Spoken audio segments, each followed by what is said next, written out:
welcome back to another episode of the Tetracast. This is RPG Site's weekly podcast where we get the site staff together to talk about our favorite genre of video games. I'm your host, Brian Vitale. Joining me, we have Josh Torres. Hello. We have Mikhail Mandani. Hello. We have Adam Vitale. Hello. James Galizio. Hello. And Chow Minwoo. How's it going? Chow, you combo breaker.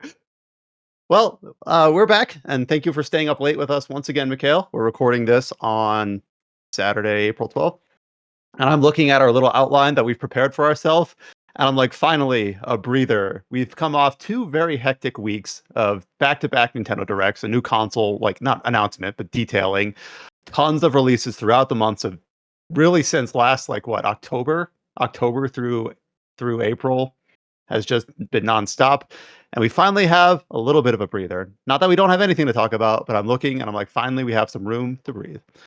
So this will be a little bit of an interesting podcast. In terms of topics to talk about, we of course have a lot of games coming up at the end of the month that we have people on site that are working towards that aren't available to talk about yet.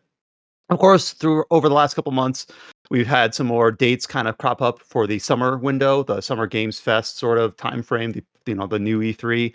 We've already talked a little bit about some dates being assigned, and we'll go into this. Microsoft setting their dates about when they're going to have a direct. We've talked about what Nintendo might talk about at that time frame. Summer Games Fest has its date set, of course, it has for a while. So we're kind of in that period between the deluge of Q1 2025 launches and the summer festival time frame of all the new announcements. So that's where we're at right here at this podcast. So there's a lot of interesting topics here in terms of news, in terms of games we've been playing, and we'll just kind of take it from there. So in terms of games to talk about this week, I honestly don't know much of anything about this first title that is listed here. I saw that we covered it on our site. I saw the title of the game. I saw we had it reviewed, but I don't know anything about this. It is Promise Mascot Agency. So I'm going to hand this off to James and others. I'm not sure who else has touched this game. I watched the launch trailer to try to all right, let me educate myself a little bit about what this game is. And having no context at all, what I look at this launch trailer for this game, which launched on the 10th, so a few days ago as the time of recording, and it reminds me of those PS2 Mercenaries games, only you've got a giant mascot costume in a back of a pickup truck that you're transporting or protecting or something, but I don't know what I'm talking about. So without further ado, Josh, educate our listeners. What is Promise Mascot Agency? What are your thoughts on it? James, you educate, because I don't know either. Yeah, I'm the one that reviewed it. I'm sorry, I meant James. I think the 2 people on this podcast that have actually played it are me and Mikhail. So at least there's a couple of us that played it. So it is ostensibly a resource management simulation game where the whole thing is that the story is that you're a Yakuza that fucked up a job and lost 12 billion yen in this exchange between 2 families, and as part of your redemption, you basically are forced to be exiled, and you have to try and gather up as much money as you can by reviving this dead mascot agency. And the mascot agency is, and this game, it takes place in Japan, obviously, but it's an alternate Japan where all those mascots you see for all these different companies, especially in Japan, or not just in Japan, but mostly in Japan. Certain cities even have their own mascots, right? Yeah. Basically in this one, it's those aren't people in suits. Those are just basically the equivalent of stuff like yokai, where people are just people are just born as mascots and have abilities tied to that. And they're real life people, they're real they're their own I guess organisms. They're not They're creatures and not necessarily humans in costumes. So you're telling me Gacha Pin is real? How does mascot procreation work? These are hard questions. That's the hard questions. Yeah, that's not. But yeah. So it's, I guess the general gameplay loop is that at the start you're just driving around in your beat up K truck driving around Kasamachi, which is this rural island town that's the setting of the game, and you're getting to know the different the different people that live there. You're getting to learn some of the history of the town, and while you're doing so, you're also finding mascots. You're finding parts of the town that need advertisement to try and help revive the town.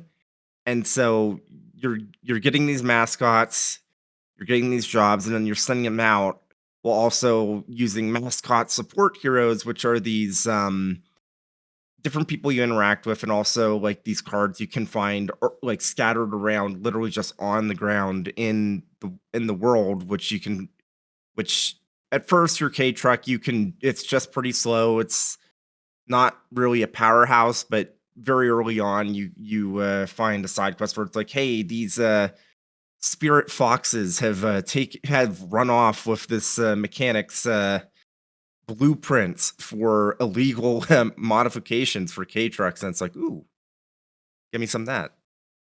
And at first, the game is very, very low key, and I'd say it never really gets beyond that. I think one of the reasons why I wanted to cover this in the first place is I kind of had a mistaken impression about how much of a resource management game this would be.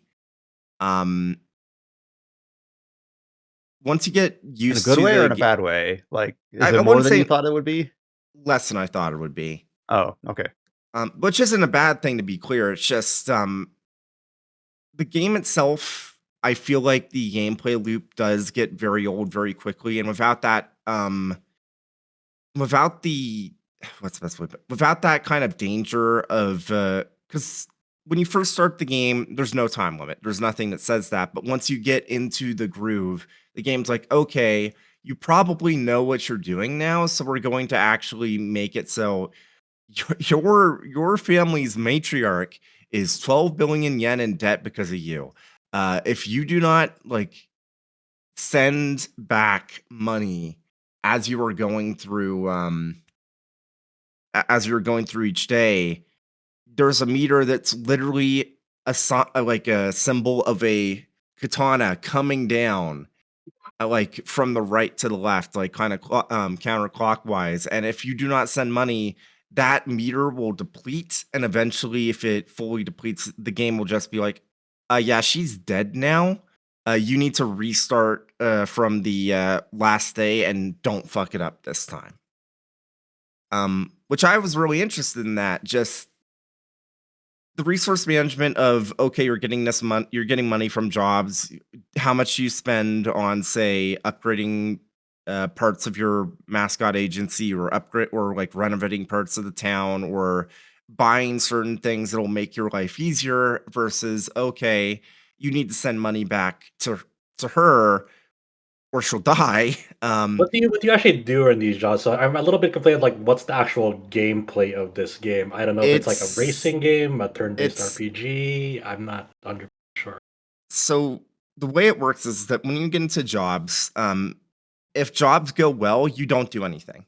Like, the mascot just handles things on their own. They didn't need any help. In that case, you literally don't do anything. It's just waiting for them to get back from their job. If they get in trouble, so you send them out and then you're waiting for them to get back. You're just not doing anything. Well, no, you're driving around, finding out more about the story, doing more stuff to learning, talking with new people, looking at different parts of Kasamachi, finding different things to do.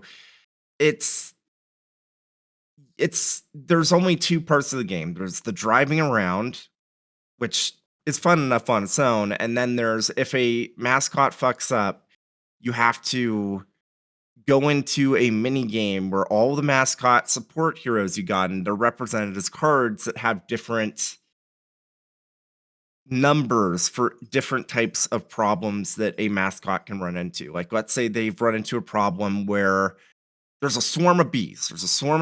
And they're just harassing the event.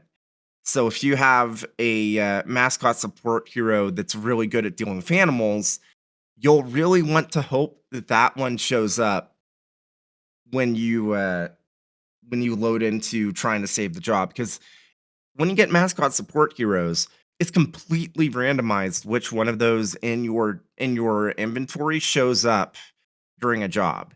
And that's like one thing that does get a little bit annoying because you're not like deck building. You're not like building decks of support heroes and being like, these are the ones I want to rely on. It's like literally the game's like, okay, maybe you've upgraded like 90% of your support heroes, but we're going to give you the 10% that haven't been upgraded whatsoever for this end game job that Mascot just fucked up. I hope you enjoy failing this job. So the like you said, there's two like gameplay like types. There's like one that's driving around and one that's like almost like a deck like turn-based thing with these support heroes. Yeah. On the occasion that like there's a failed job, essentially. Yeah. Okay. And the thing is that I was saying that I was hoping that the game had more resource management. Mhm. And the other thing about the failing jobs is that there isn't really any downside to failing a job because if anything, you still get a minimum amount of popularity for your mascot and a minimum amount of like payout from the job, even if you fuck it up. Mhm. So That was gonna be you- my question. Like, if it's RNG and you just get the shittiest hand dealt to you, and you're like, "Well, I'm not gonna save that job." Like, what's the consequence? And it sounds like not very much. yeah, very early on, you kind of can get to the point where you just power through everything. And while the story and all that is definitely charming, I had some specific issues with the framing of things. I definitely think this game overly glorifies the Yakuza a bit, and it's a very, very weird. Hmm. But I don't know what to say. Okay. Maybe Mikhail, maybe you felt differently about that. So I found it quite weird initially because I didn't pay much attention to. I didn't try the demo except for when I got like I played it on Switch, Steam, and PS5 for the article. Because when I got the Steam and Switch versions, I wanted to. I heard that it had good DualSense functionality, so I said, like, let me get that and try that as well. So I got that. But when I started playing, I decided to stick with the Steam version. And when I started playing it, I found the open world stuff a little interesting because it might sound weird to say this, but I think out of the open world games which came out in the last 4 or 5 weeks, I think I enjoyed Promise Mascot Agency and Atelier Yumiya's open world more than Assassin's Creed Shadows. So yeah, I think the just the open world random busy work which they give you, like you know, early on you unlock the thing where you can shoot the Pinky mascot to like Oh save yeah, that's yourself time really, when you're really funny. Yeah, it's so so it basically lets you, like, there are a lot of random collectible things on the map. Like there are gates which you can only open by once you unlock this ability to like shoot like a bazooka thing where it just shoots the mascot like with an auto aim. You also use that to collect garbage, which gives you some I think it gives you a bit of money and fame. And then there are those the mayor signboards all over which also raise your fame level and stuff like that. So usually you'd have to drive over these things and collect them manually, but after you unlock this ability, you just have to be near it and you can just keep spamming R1 and it'll just fire the Pinky mascot at all these things. That was really funny. As for the story, it definitely feels like it reminded me of No More Heroes, the way, you know how the storytelling is in those games where they want to tell you something, where I think the director has everything written down and they have their story which they want to tell you from start to finish, but the gameplay kind of is at odds with it in some way. But I yeah. felt like Promise Mascot Agency pulled that off better because while the gameplay, like you said, the resource management and the RNG stuff, and when you fail some of those jobs, at some point in the game, there's a light bulb that goes off in your head that there isn't that much of urgency to a lot of things, except for when you have to like start sending money back. I think that's how I felt, where you can just ignore a lot of things and just take things as they go, but you just need to focus on sending money back, otherwise you'll get the game over. I think there's like this cutoff point in the game where after a certain point you will need to just focus on that, and I think that's when it goes into the thing where the auto saves start like doing day one, day two, and day three, if I'm remembering correctly. So yeah, I haven't finished it yet. I'm like, because I was playing it on 3 different platforms, I ended up sticking with the Steam version. I think I'm like 25 hours in, but still not close to finishing it because I've been doing a lot of stuff. I should be able to finish it before next week, but so far I really enjoyed the game. I like almost everything about it except for this RNG thing with those jobs. But then I feel like that I don't know, it doesn't feel like that specific the card mechanic thing for those jobs was fully thought out because I don't know, it just feels a bit tacked on in how you have to play those because there's I feel like if they had put more time into letting you build your deck and doing stuff manually, it would have been nicer so that whenever you get one of those alerts that one of your mascots has a problem and you have to save the job. Maybe if there's a like a higher difficulty or something which lets you straight up lose the money from that job, maybe that would make it more interesting if you can create your own deck, specifically for a job and then do it. Because right now I didn't feel like that bit was done well in the game. It feels like the way you guys are describing it, that they had a neat idea for like a game concept in terms of utilizing the fun idea of these city mascots or company mascots to solve advertising problems. At least that's the way I've parsed it so far. But then the way that they implement the game is all random, which feels like it I kind of think takes it's away. I think some aspects of it are random, but I feel like the game in general is like super ambitious for the studio. So I feel like they accomplished what they wanted to do in some ways, but the execution of certain aspects was not as good as the others. Like if I think about the parts I love from the game, I like the voice acting a ton because they got like Kuroda, who's Kiryu's voice actor, and it's super funny hearing him over here again playing a Yakuza. And then they have like a lot of unexpected talent as well because they have like Shuhei Yoshida doing one of the voices as well, which was a That's little funny. funny. That's really Yeah, good. but I then didn't know that.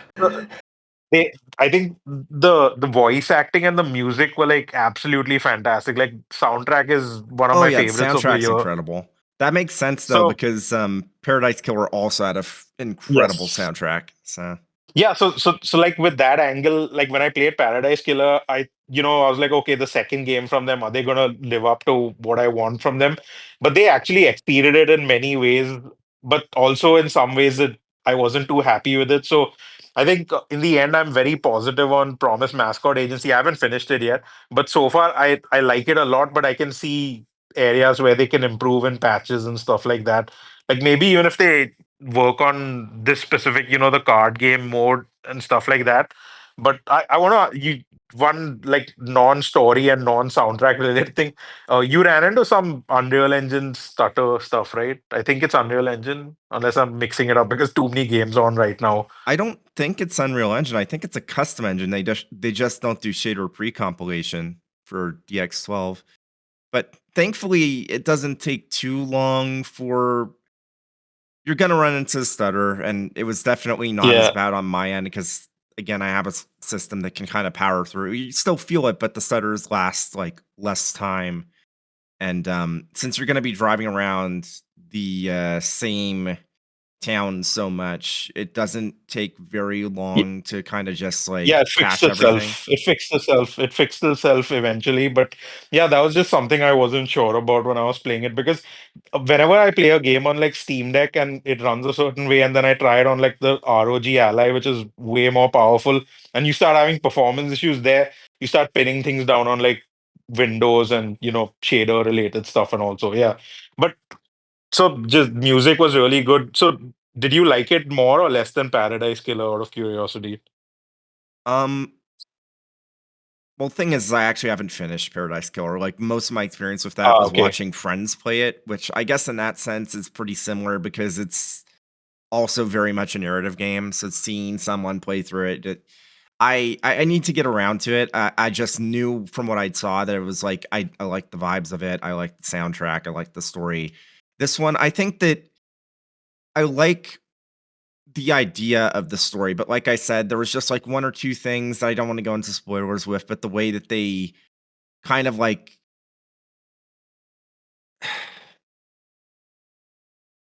I don't I know, mean, maybe I'm yeah, thinking if you too can't too say, you can't say, like, yeah. I just think that valorize the Yakuza a bit much when it's like, that's, you guys are a British studio. That feels very weird. Oh, I didn't have that context.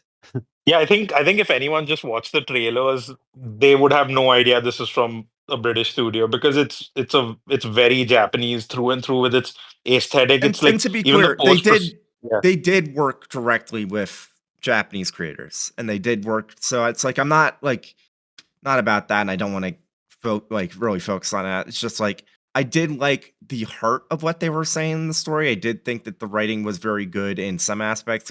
I just had a bugbear about how it felt like some specific things that they were really focusing on near the end was like, that is a bit odd. But yeah. So as James and Mikhail have kind of alluded to, James has written up a review for Promise Mascot Agency up on the site at rpgsite.net, and then Mikhail was able to do the spec or the comparison between, was it just Steam Deck and Ally, or what else was there? No, it was Steam Deck, it was Ally, it was Nintendo Switch and PS5. And I mainly wanted to it's do on the base Nintendo. Switch. That's interesting. Yes, yes. So that's one of the main things I wanted to focus on, because usually when you have games which are like just on PlayStation 5, Series X, and Steam, and they might skip Switch, or at this point you'd think they're coming to Switch too, but which apparently the developer did say they want to bring it to Switch too. But yeah, it's on base Switch, and I think they did a really good job with the port, all things considered. And I was actually laughing that it was running like with it's obviously like a lower frame rate than on the other platforms, but it did not bother me as much as it did on playing on the ROG Ally, because there was no stuttering on Switch, which is funny. But yeah, there was no demo on Switch at all, while the other platforms had a pre-release demo. So that's another thing which I was like, I'm hoping they're not hiding the game with no demo and stuff. But yeah, it turned out pretty decent, I think. And then James or Mikhail, did you have any other final comments on Promise Mascot Agency? But thank you for kind of going through exactly what the game is like for us who are out of the loop. I think I'm going to just keep playing more of it, and hopefully I can finish it and talk about it in brief when I get on the next podcast, because I am enjoying it, but I've had to put it on hold for like other games which are coming out soon, which can talk about in a bit. So yeah. I did enjoy the game, and I mean, you can tell because my review was a 7, which is a good score. I just felt like, as I was saying, that the gameplay does get pretty old by the end, and then it's just like, unless it really depends on how you feel about the story. And I thought the story was good, but had some issues, and you can't really go into any specifics in a review like that. So I definitely agree with you about the gameplay. Like it for a lot of people, it definitely will get boring because you're doing pretty much the same thing. And if people don't like this vibe of exploring, driving around the truck in this rural, quote unquote, cursed place which curses Yakuza and stuff like that, I think that'll also turn a lot of people off. But for some reason, just driving around and with the music and stuff, I kind of use this as like a nice break game as well when I'm not doing like a ton of Mizutsune. But yeah, I think that's it for the. Cool. But yeah, we do have the review up on the site, rpgsite.net, for Promise Mascot Agency, as well as the Steam Deck, ROG Ally, Switch comparison, PS5 as well for that. Before we get to the next topic, just two more features on the site. Is that we also have a review for AI Limit that was written by Junior. We weren't able to get Junior on the podcast for a couple reasons, but he did cover that game for us. He did like it a fair bit. His main two critiques were that it was very buggy, so much so Junior is cursed. He had like his save file break, and he couldn't like reload an old save. It was just toast. So I don't know, Adam, if he talked to you like behind the scenes, like if you had to restart or reach out to PR or anything. I think he just had to restart. Oh, wow. So he said, yeah, technical issues for AI Limit. Otherwise, he thought it was pretty good, just safe. And that's a game that I've also been interested in ever since it debuted initially, like 7 years ago, even though it's got a fairly different coat of paint on it now than it's released. But we do have that review up on the site as well. And then we also have another feature. This is kind of a natural falling out of the Switch 2 detailing. Of course, on this podcast last week and a little bit the week before, we talked about all the different things announced within our site's purview for the Switch 2. So Mikhail put it in a listicle format about RPGs playable on Switch 2, so new RPGs, Switch 2 editions, what's coming out at launch, what's coming out after launch, assigned to Switch 2, what other things have mentioned a planned Switch 2 release. So of course, a lot of those things we've detailed as they've been announced, but if you want just a quick reference, Mikhail, you did an excellent job kind of putting that listicle together. Yeah, they don't make it easy. It's the whole thing's confusing. So and Mhm. and it I feels like mean, it almost changes on a daily basis too, based on what people find out. Going through sites, reaching out to Nintendo themselves, etc. It's a mess. So good and I job. think I've seen like box art changes for games like Rune Factory and Story of Seasons, the Grand Bazaar, like on multiple retailers. Like I think I forget if it's these two games, but I saw some game which was listed like a just a normal Nintendo Switch game in North America, but in Australia it was listed as a Nintendo Switch edition. Now, from what I understand, based on talking to friends in Japan and looking through 5 different region eShops, I believe that if a game is called Nintendo Switch Edition, there will be an upgrade path offered for people who have like the original Switch, or it's basically going to offer an upgrade path. While a game which is just listed for Nintendo Switch 2 and Nintendo Switch 1 will not have an upgrade path. This is purely speculation based on what I've read on different eShop listings and stuff like that. So I Yeah, wanted to be clear about that because it's like when I was doing the Game Pass, like the best RPGs on Game Pass. Obviously, I can't say the best Nintendo Switch 2 RPGs because we've not played many of these or like played any of them on Switch. I know Adam has played. I mean, we have his hands on from last week, but uh, basically with the Game Pass thing, they have so many different tiers of Game Pass that it was a mess trying to find out what's on what. So when I was doing the Switch 2 thing, I just straight up said in the beginning to myself that I am not including Switch 1 games via backward compatibility because then there'll be like thousands on this. So yeah. I put a link to Kite's article because he did a good job putting together. We spoke about it before. Like they put up I think 100 or 120 games which have some issues on Switch 2 and backward compatibility, and he put up a list of the RPGs on that, like Final Fantasy Pixel Remaster, just the first one, Mm. and like Knights of Azure 2, I think, and some other games like that. So I just put a link to that for people who are curious about the Switch 1 stuff. But yeah, it's going to be interesting to like keep adding to this over time because there definitely going to be more RPGs announced, and I assume there are going to be more Nintendo Switch 2 editions from Nintendo for their first Of party. course, Like yeah, for there's so sure. many games which we like. I'm sure all of us want Nintendo Switch 2 editions. Like Adam mentioned, Fire Emblem Three Houses. I'd absolutely be up for that. I'd probably pay $30 for that over paying for something like Mario Party. So like that's where I am with that game. So yeah, I'm gonna be interesting to see how this list builds over time. And I'm probably gonna morph into a list where I just put like the best RPGs because I'm sure in like a year or two this is gonna have like hundreds of games with how Switch was. So It's an Yeah, evolving then you can situation. curate it down a little bit Yeah, to be it's one of yeah. those. all to best. A lot of But these is like when the rubber meets the road type of thing because there's gonna be I'm sure gonna be more clarifications and Yeah. different situations of like what was communicated before and what actually released. It's gonna be a mess. And, like we're only pre-release. When actual releases start flowing in, it's gonna be a mess. And but personally, I wish there wasn't any paid upgrades. It was just like all free upgrades, especially because like the pricing at this point for a lot of these things is like out of control and it's only gonna get worse. Um, so Yeah, I mean, we we'll just we see. just found out about the Breath of the Wild thing, right? Like, it doesn't have the DLC Yeah, included. being So, crazy. so if Yeah. it, yeah, yeah, that's what we so you surmised, but basically yeah, confirmed. yeah, so and even the $10 or like 9.99 to be specific upgrade price for the thing. So like if someone has to buy Breath of the Wild right now and wants everything, they need to spend 70 for the Nintendo Switch 2 edition and then spend 20 for the expansion pass. Obviously, if you have the expansion pass and the base game, like I'm sure many of us here do, then you just need to pay for the upgrade if you want like the visual and performance improvements and the Zelda note stuff. But yeah, it's kind of disappointing. And because of this, now you have different physical editions of the game. Like in Japan, they did a physical edition of Breath of the Wild, which actually had all the DLC on cartridge for Nintendo Switch 1.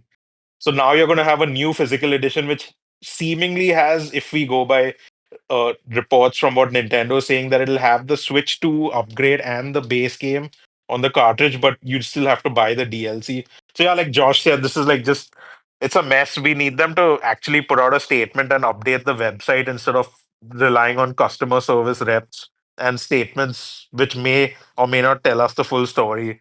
Because the statement which they said about the Switch 2 upgrade and and the Switch 1 game on cartridge, and it's a Switch 2 cartridge, it doesn't actually like be specific and say there will be no download required for this with no patches and stuff. So yeah, it's just as someone who likes collecting physical games for games I like, yeah, still quite a bit of a mess. So we'll see how things go. Yeah, I would just recommend you just wait till things like start existing, and and see what what people say when they see it on the shelves, and what happens when they go home and actually open that box and see what's inside. It feels like it's like Pandora's box at the moment. So it'll get unveiled. It'll just take time for people to kind of get used to how they're rolling things out. Yeah, it's we'll I see. actually feel like we need more infographics. We need like tables and charts and like arrows. I need someone to say like here, like I need more of these. I want to be able to like look at two axes on a chart and feel like this game is releasing digital for this price with this upgrade. Like, but instead we just kind of have scattershot of this PR agent said in this country for this thing on this part of the website or whatever. And it's just like, ugh. Yeah. Okay, I was just double checking to make sure, but I don't think it's been officially revealed yet. When there was some reporting, I think yesterday at the time of this recording, people were saying, oh, the new pre-order date for US and Canada for Switch was May 8th, but then I went to go search it up, and apparently that wasn't the case, and that's not official. So at the moment, I don't think the May 8th date for the new pre-order for Switch 2 No, in so North so what America. happened is what happened is it was supposed to be, from what I understand, that people who got an invite on My Nintendo were going to be given purchase dates of May 8th. That was how it was supposed to be. So this was how it was always planned, that May 8th was going to be one of the purchase dates for My Nintendo. But what happened is when Nintendo put out the statement about they need to assess the tariffs and stuff like that, I believe that they delayed the pre-orders, but they said the console is launching still set for June 5th. They didn't actually change this May 8th thing. So I think IGN was the one that reported it, and they said that this is the new pre-order date, but that actually wasn't the date. It was Yeah, just I something saw which that image Nintendo going had scrubbed. around, and like I was Yeah. like, is that really the new date? Like it's like I said, it's once again an evolving situation that like it's so you have to be really like your ear has to be close to the road to like or to the ground to like just know what the fuck is happening on a daily basis. With this There shit. was also like the reports that Mario Kart Tour is $90, and it's like no, it's not. It's Yeah. Yeah, like This is insane. where that Digital Trends article from Giovanni is absolutely worth reading, because he like looked into how this $90 Mario Kart thing started spreading and what the source was and what corrections were made. And basically, it was just an article about how misinformation spreads and you need to be more diligent with Yeah. like knowing. Yeah, so that was absolutely worth. I think it's worth reading. So yeah. Um, yeah, and just to double back again a bit before the Switch stuff on AI Limit. Like, I had a friend who played AI Limit right after he finished First Berserker Kazan, and he's like, I think I prefer the story in AI Limit better than Kazan. ah, Like, so just from someone firsthand account of like, hey, who played Kazan and AI Limit. I think he preferred AI Limit overall than Kazan, and part of that is because he like it had a better story to it that resonated more with him. Even though a lot of that storytelling method was just like talking to NPCs and what they told them stuff. So I'm interested in checking it out, but I can't do Souls likes back to back. I need some I need Yeah. some time to go for the next one. I'm not built like him. I need to get around to finally playing Lies of P in time for that DLC. Yeah. So before we go on to the news, which luckily is a little lighter today, we've earmarked some time here for a few of our podcast participants to talk about what they've been up to in terms of, obviously we're all playing recent releases like Xenoblade, obviously still playing Monster Hunter Wilds and its title updates and things like that. But you have been playing, you call this your degeneracy corner, Josh. It's And I degeneracy have all the some way down from here. yeah, so I have no context. Well, I have some context, but very little. Mhm. Outside of Xenoblade and Monster Hunter and a few other things that are released in February, March, and early April, what else have you been up to? I'm a person that's boots on the ground. I'm willing to go to places where no one likes to go. Right, right. I'm a pioneer. I like to go explore on my own and find out things on my. So I'm currently playing this hit mobile game called Puella Magi Madoka Magica Magia Exedra. I know it's a long title, and you know, it's, that's my That's how it design. goes. Now, there was an older mobile game of this franchise, but this is a newer one. Correct. So this is the old one that you're referring to that's now out of service both in globally and Japan was Madoka Magica Magia Record. And this is the sort of follow-up sequel to it. It's hard to say really, but yes, there's the gotcha game corner degeneracy as I put on the document. Because when there are games, especially for IPs that I like, I will often give them a shot. I try to be fair, and and see where it goes. Like in a few days, there's a new G Generation gotcha game called G Generation Eternal coming out that has a shitload of Gundams, and I like that series. And I'm like, if this is where I have to go for my G Generation, then so be it. I've gone to maybe weirder places with that series, so yeah, this is kind of a weird one because it's a turn-based RPG. It is if you see a battle screenshot of this game, and many people have, especially when it was first announced, they're like they called it Madoka Star Rail because and it's kind of weird, right? Because like when people make that comparison based on like screenshots they see of this game, some people out there will kind of interpret that in bad faith, say that like so it's just like any turn-based JRPG. It's like no, they're saying that because the UI, the placement of icons, where everything else is, and the iconography is very similar to Madoka Starville in terms of like turn order is stylized this way, where the elemental weaknesses are, the break gauge gameplay, even though it's a little bit different here, it's very heavily inspired by Honkai Star Rail, where the basic attacks and the skill attacks and like the placement of like where your party members are on that user interface is very similar to Honkai Star Rail. They make no there's no way out of like, hey, they were probably inspired by like a really, really popular game in the same space that's a turn-based JRPG and is very popular and is making a lot of money at the moment. There's no you don't have to be ashamed of that and like try to interpret that in bad faith as like why are you just comparing it to Honkai Star Rail? It's just like any other turn-based RPG. It's like no, they look like the same fucking game. They're being pretty transparent with their inspirations. Yeah. I mean, a lot of Come games on. use the same UI and stuff. I mean, Yeah. it's not like their games didn't like take their UI from other games too, right? Yeah. It's just like, hey, that's what's popular at the moment. This is what's working for people. And, and probably both of them have done market analysis like, hey, it's intuitive to play out our UI like this other game because, people who enjoy turn-based JRPGs on like mobile interfaces, like, this UI works for them. So on some level, it's also about accessibility if they're trying to, try this game after Honkai Star Rail. Anyway, um, this game's weird, right? Because it's kind of a follow-up to already another gacha game that went out of service years ago. It was pretty successful and beloved over in Japan.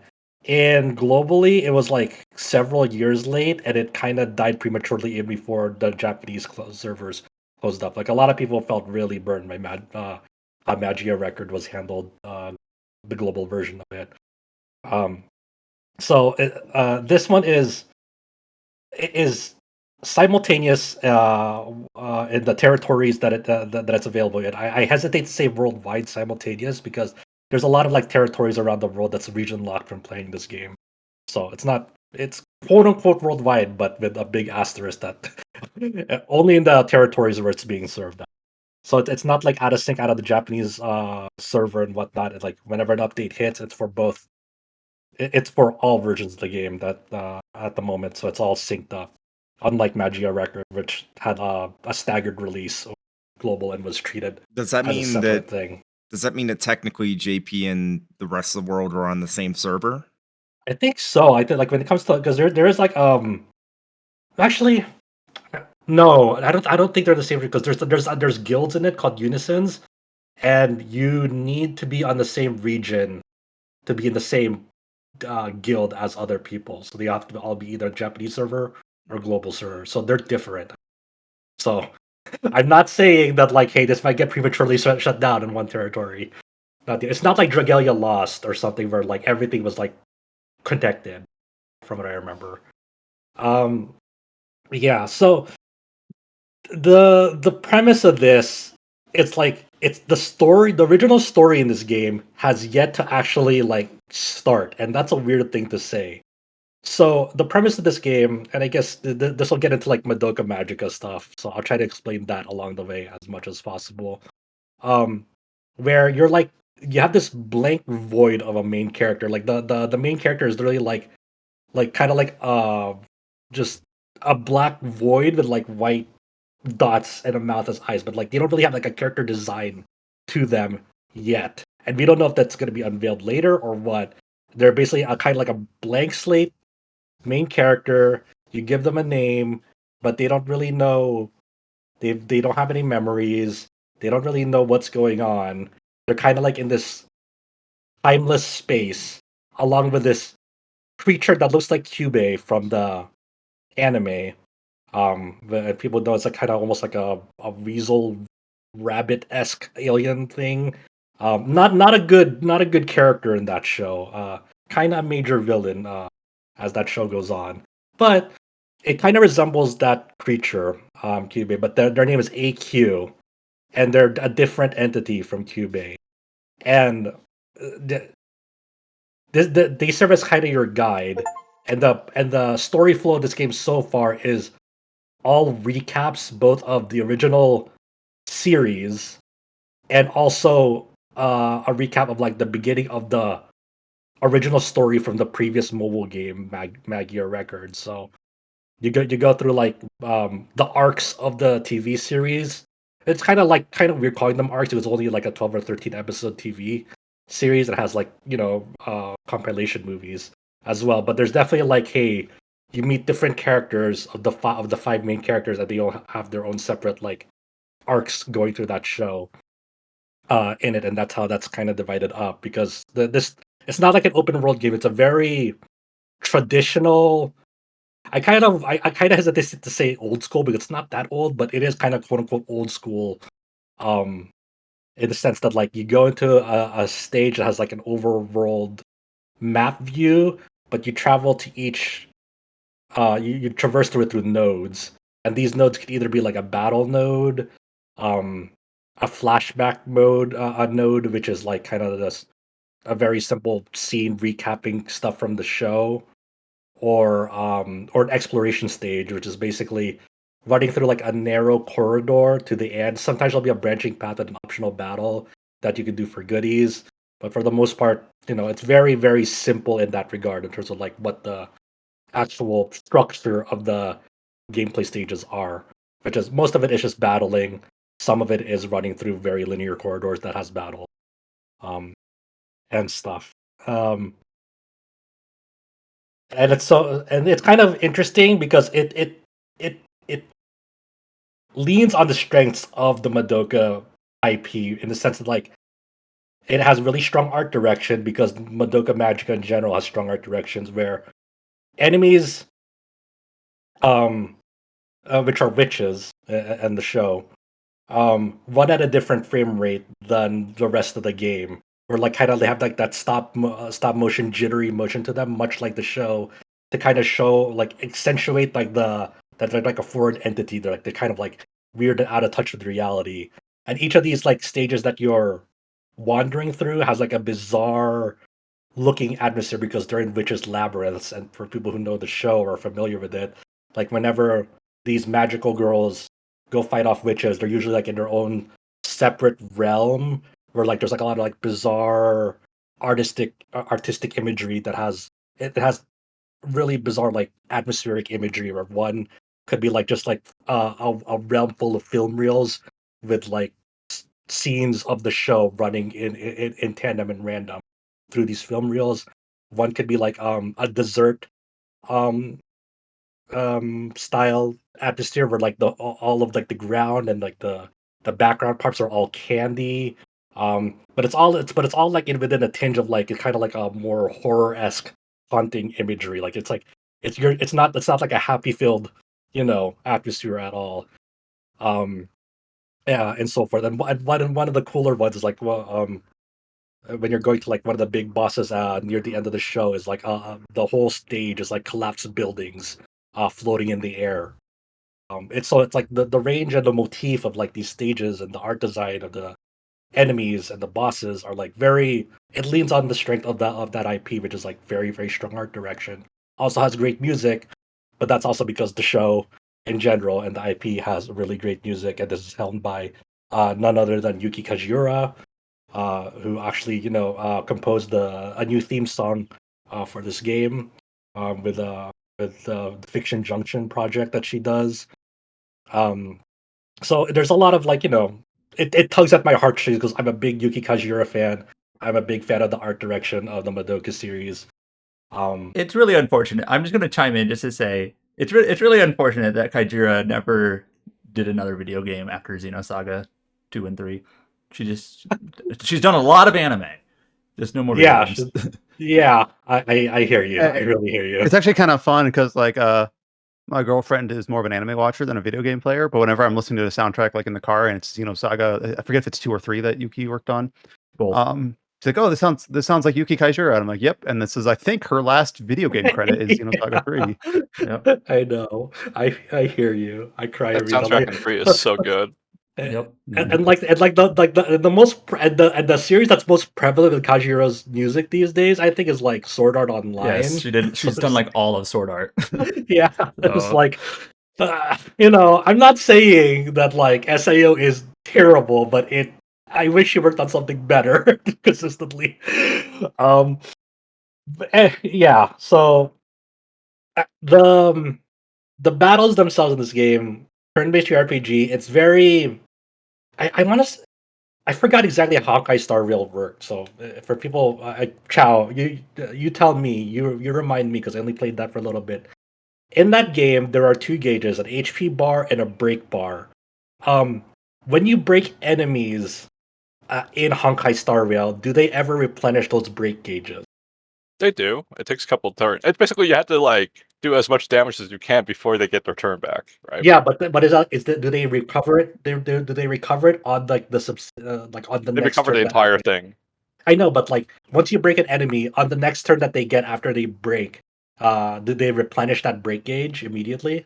Yeah, that works. Okay, because I thought in Honkai it's either they never replenished it or it took them a couple turns. Not the No, they exact same. replenish a couple like as soon as they get their turn back. But there are some characters that will delay their turn once once they break, and that's why those characters are considered like broken. There's a character like called Ranmei, and as soon as the character like you break them, their turn is basically like delayed to the roof. So you get like 4 extra turns like to like DPS them, right? So Yeah. it's like very broken in my opinion, right? Yeah. So Obviously, this it's like I'm okay. not being like exactly accurate on how to explain this, but it's Yeah. just like kind of like a paraphrasing on how it sort of works, right? Yeah, so this game works very similarly, where like every single enemy has 2 gauges, an HP gauge and a break gauge, and then there's different classes of each of the magical girls that you obtain either through the. I think you can only obtain it through the gacha. There's no like free one aside from like the pre-registration bonus. Um, so there's attackers, there's breakers. Attackers are obviously better at dealing HP damage. Breakers are good at doing breaker damage. There's healers. Defenders are ones that they can give you a shield on your characters. Um, and buffers and debuffers. And you only have up to 5 people in a party at a time. So you have to kind of balance out what you want the chemistry of your party to be from those.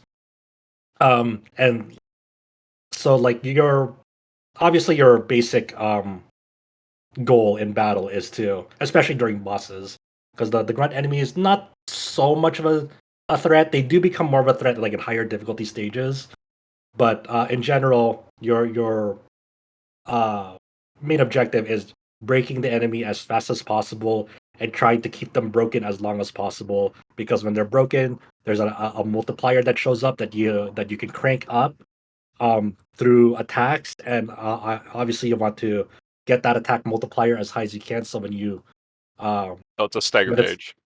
when it's an attacker's turn on their attack multiplier, they can deal a lot of damage because, like, say, like it's like 400%. You do a shitload more damage on that, and like you were saying, Chow, they're starting to introduce like characters that can delay enemy attacks, manipulate turn order, and the raise speed, debuff speed, decrease damage, etc.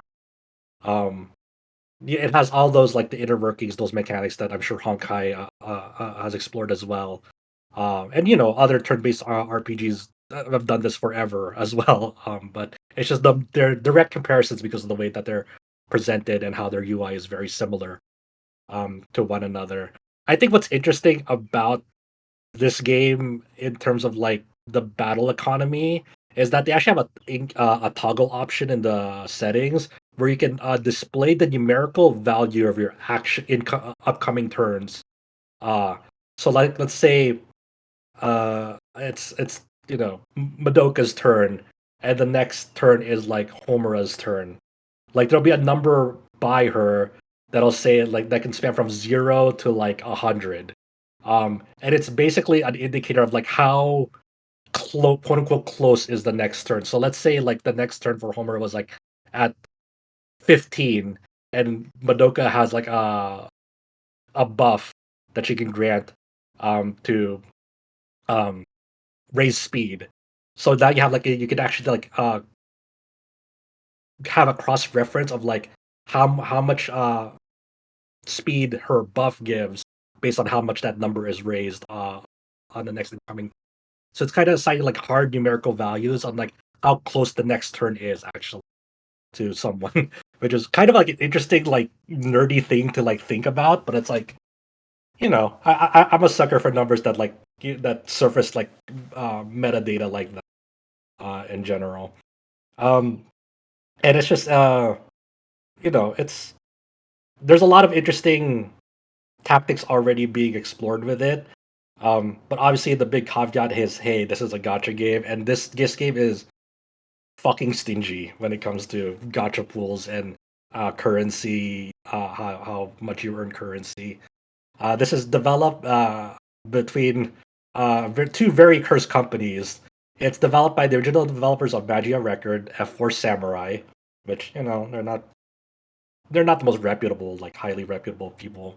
And then you have Pokelabo as the other. Pokelabo, um, people have mixed feelings on them. They've done stuff like Sinnoh Alice. I think they also That worked on game's very stingy as well. I think they also did Near Reincarnation, I believe. And I thought that was it's Applebot. Applebot. oh sorry, Applebot. That might have been Applebot. But One of the few Pokelabo I definitely. played. There we go. Good job. Yeah. Um. So yeah. So and Aniplex is publishing this obviously because they have ownership of the Madoka IP, and the way that like all the gotcha stuff like kitty, how much currency earned daily, stuff like that is just like it's really really stingy. I don't want to like go through like the inner workings 'cause that would take forever. But it's just like for example, pity carryover isn't like a thing in this game. Like when a banner ends, the pity doesn't transfer to a new banner, and there's like multiple banners already, and the game's only been out for like I don't know three I four forgot to weeks. ask you, when you see the turn order, it shows you the numbers, right? Yeah, Like I don't know why in Honkai Star Rail it hides the number and you had to go for the setting to turn it on. this one the hides it by default, but you can you can turn it on when you're I playing guess with they the did phone. copy the same thing then. Yeah, so um I don't. Yeah, I'm not sure. I kind of want to stay with this game until it gets a Steam release because it was announced for mobile and Steam, but they delayed the Steam version to touch that up. Um, it there is charm to it in the sense that like you need to all the gotcha stuff. Obviously, not charming. Um, even like getting to the story, the story has been all recapped so far. It's kind of weird in the sense that like the production values on the story themselves is like inconsistent because like the Madoka Magica main series has like it's fully voiced, has all like these kind of goes through each like major scene in the game and recreates it in the game and so forth. But it comes to like recapping the beginning of like the Magia record original story, um, it's like the story scenes aren't voiced at all. It's kind of rushed. Like the flashback, like it doesn't really have flashback mode stages in that one, and it just feels like really oddly rushed. Where like it's really accelerating like the events, retelling the events of that game. Where like you kind of get the spark notes, but it's kind of it feels more hastily paced than the original. And then they also do like spin-offs of like Madoka Magica universe stuff. Like the main story stages that I'm on is for a side story spin-off called like Oriko Magica, which was like I believe like the prototype story of Magia Record or something like that, or the original scenario before that game came out. I don't know. It's fucking weird. When you said earlier that the original anime only had like 12 episodes, I'm like, as someone who's a normie in this context, I'm like, that's can't be right. I've seen this all over the place. I'm like, oh, there's like the original series and a spin-off series, then recap movies, and then an original movie, and then a bunch of different. I'm like, oh, okay, it's just as big Yeah. as I thought it was, and it's a little bit impenetrable if you don't have a foot in. Yeah, I mean, like I think people would find if you just like watch the original series and then the Rebellion movie. There's like a new movie also in the works that's gonna come out soon. That's like a sequel to that. So it's not like if People you're have been just like waiting for that fourth movie for a decade. I yeah, remember people yeah. waiting for that fourth movie when I was in high school. My 10th Ah, year reunion for my high school is this year. I attended Wow. the LA premiere of Rebellion. Those were good times.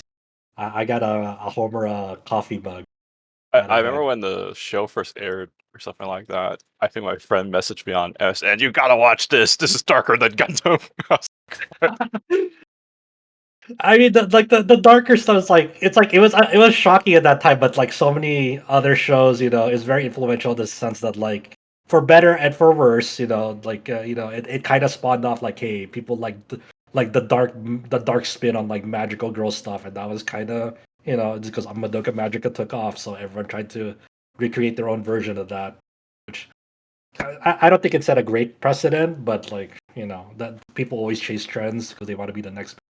Yeah, and it doesn't help that a lot of the shows and like manga that have come since then have very much missed the point. It feels like Yeah. I'm thinking of a very specific one that you probably can already guess which one I'm thinking of. But yeah, There's so much I don't actually know because there's a lot that comes to mind. Sight. Where Sight? Yeah, can you tell Sight? me, in anime wise, who started the trend of the one where you're like, there's like a party member and the guy gets kicked out and he turns out to be the most OP person in the party member? I don't know, dude. That sounds like or four other things. I don't know. There's so many. That's There's like so the many. trope. Okay, there's like three anime tropes that they always make these days. It's either isekai and this guy turns out to be like a level 99 character, or there's the one where they have four party members to kick out the guy that seems useless, and then he turns out to be like the most OP crap. And then I forgot what the third one is. There's even like subgenres that are seen like it's like an isekai, but there's smartphones involved. It's like okay, that's like five other like there's at least five other shows that have that premise. I just It's want to know like who started this trend. Who wrote it's like this? And now everyone's making their own knockoff of it. so so yeah. I don't know. Like I think there's some charm to it, but I'm very hesitant. Like I'm very like I'll do the basic daily stuff and play it on my own time here and there. But I wonder if I'll like it more like when it comes to Steam because like the phone performance is okay, but like it's not really great. Um, and I wonder like, and I think a lot of people are just like not happy with like the state that the game is in terms of like they're not really generous, they're pretty stingy, and it kind of gives me a tiny bit of hope, maybe a little bit of cope here that like maybe that it will eventually get better once the devs acknowledge that like there are problems with it eventually. Look, if So, it's near end of service, it'll get super generous. oh yeah. It'll be like, hey, have you played Knights of Astra? Remember that? Or Knights of Veda? Veda, was that Yeah, Knights of Veda? yeah, Knights of Veda. Play that one? I played that a little bit when it first came It out, was and like then so fucking stingy. It copied like the Hoyoverse gotcha model one for one. And yeah, I now apparently quickly they got out of scrapped there. like everything. It'll be like, oh, now you don't lose the 50-50 anymore because apparently it made a lot of player base quit. And then it's like everything. And they give you like so much like free polls and you're like, yep, they knew they fucked up, but it's too late. Yeah, it's like yeah, I know it's like giga generous now. Like, It's yeah, like, nah, it's good. it's like yeah. And then the other lesser known gotcha game that I've been, once again pioneering my way through is this was kind of an interesting. It's like it's an indie one. It's called Black Beacon, and it's by ex Kuro Game staff that used to work on Punishing Gray Raven. They quit that studio and made their own studio. I forgot what the new studio is called now. The ones who created Black Beacon. Um, but this one is kind of pretty ambitious for their size. This one's a action RPG, but and the premise is really weird. It's original, all original, but it's it has the Tower of Babel aesthetic to it, where the main focus of the story is this tower that's been being built throughout every era in human history, like all the way back from like Mesopotamia, all the way to like the space age. Like there's this mysterious tower that that civilization has kept on building all the way through like outer space. So like even like the opening movie imagery is like you have the starting tower, like square tower that's just vertically going up all the way past through like the space, and the mysteries of this tower is like every single record of like humanity, past, present, and future, is like contained in like all in like this myriad of like labyrinthian library archives in this tower. And your main character is known as the Seer, and they are like the successor to a character named Cosmos, and they are like kind of the, I guess, almost like the bookkeeper of the tower, where they have the power to like time travel within the tower.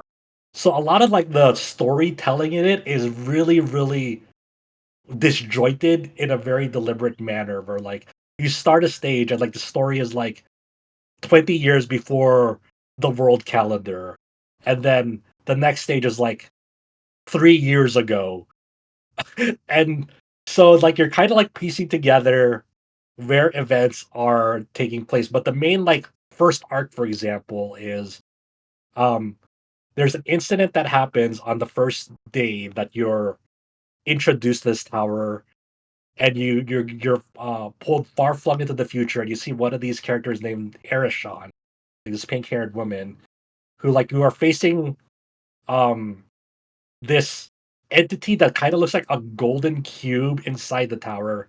You don't know how far in the future this is, but you know that like in the a result of that encounter is Erishon pushes you off right before that entity self destructs and kills her. As that self destructs, you're pushed back into the past, and you have to figure out what is that entity that self destructed, and what can you do to prevent that from self destructing, which killed Erishon.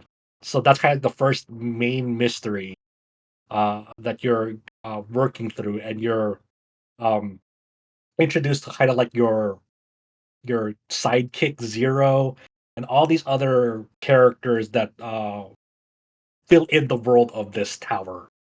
Because there are some characters that are like sort of architects that know a little bit more of the inner workings of this tower, how the time travel manipulation um, system works.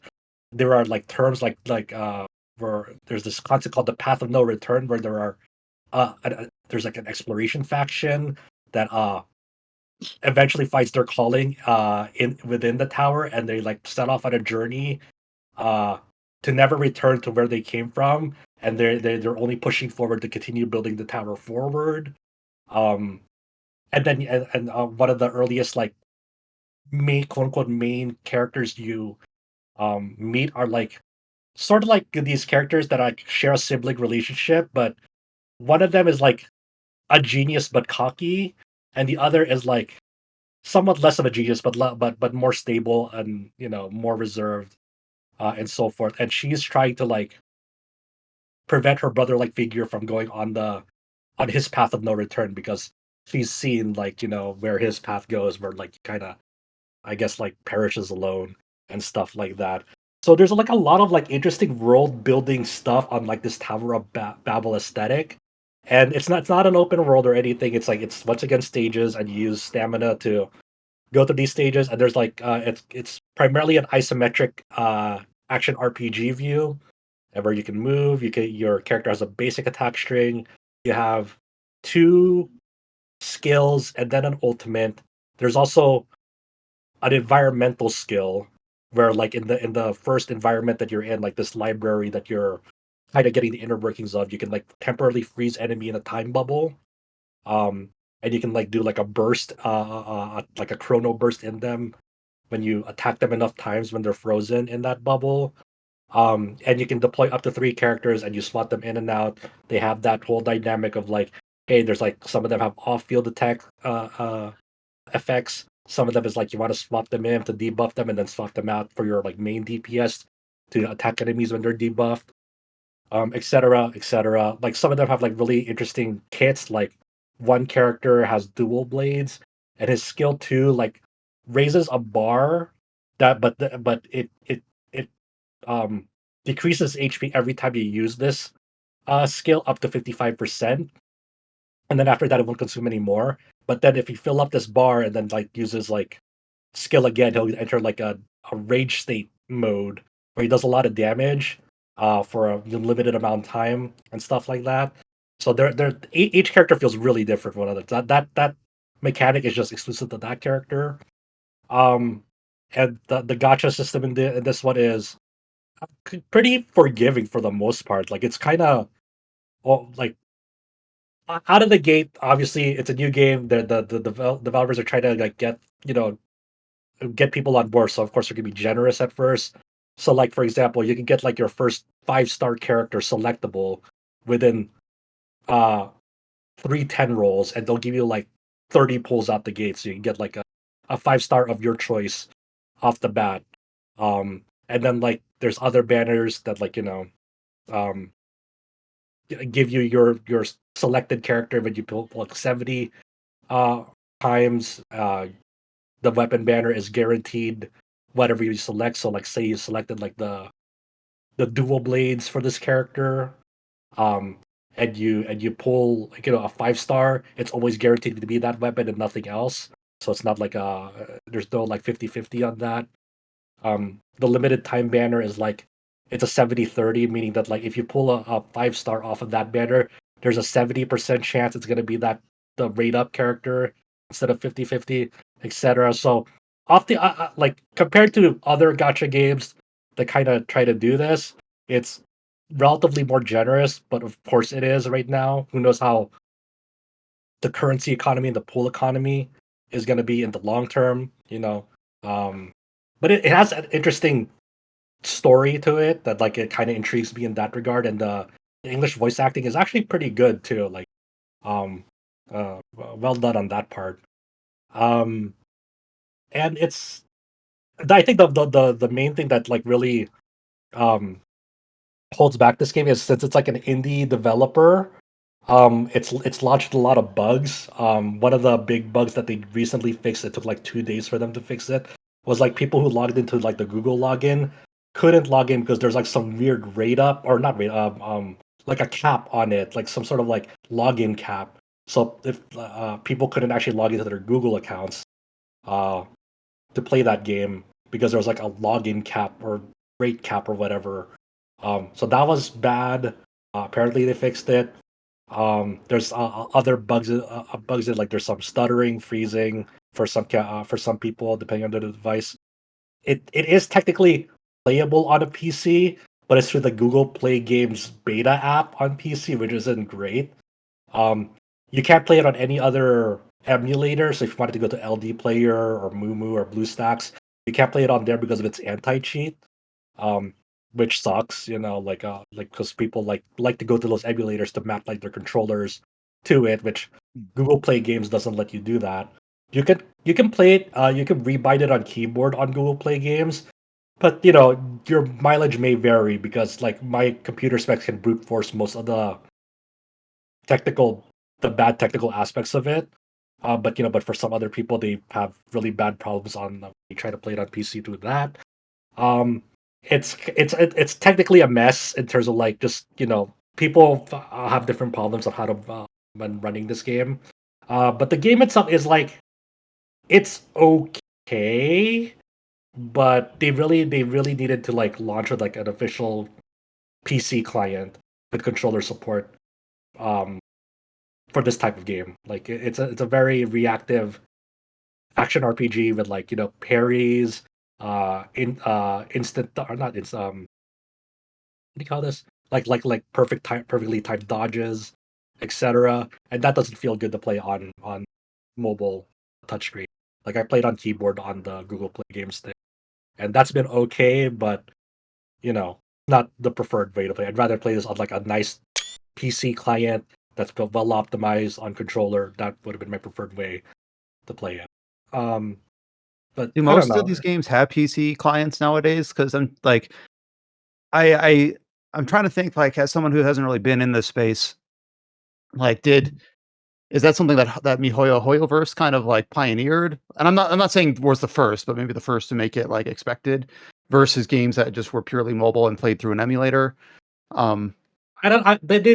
I would say yeah. Like you said, they definitely didn't invent it, but they maybe pioneered like the popularity of that idea. I think more and Mhm. more um of these games do want like are exploring options to get a official PC client.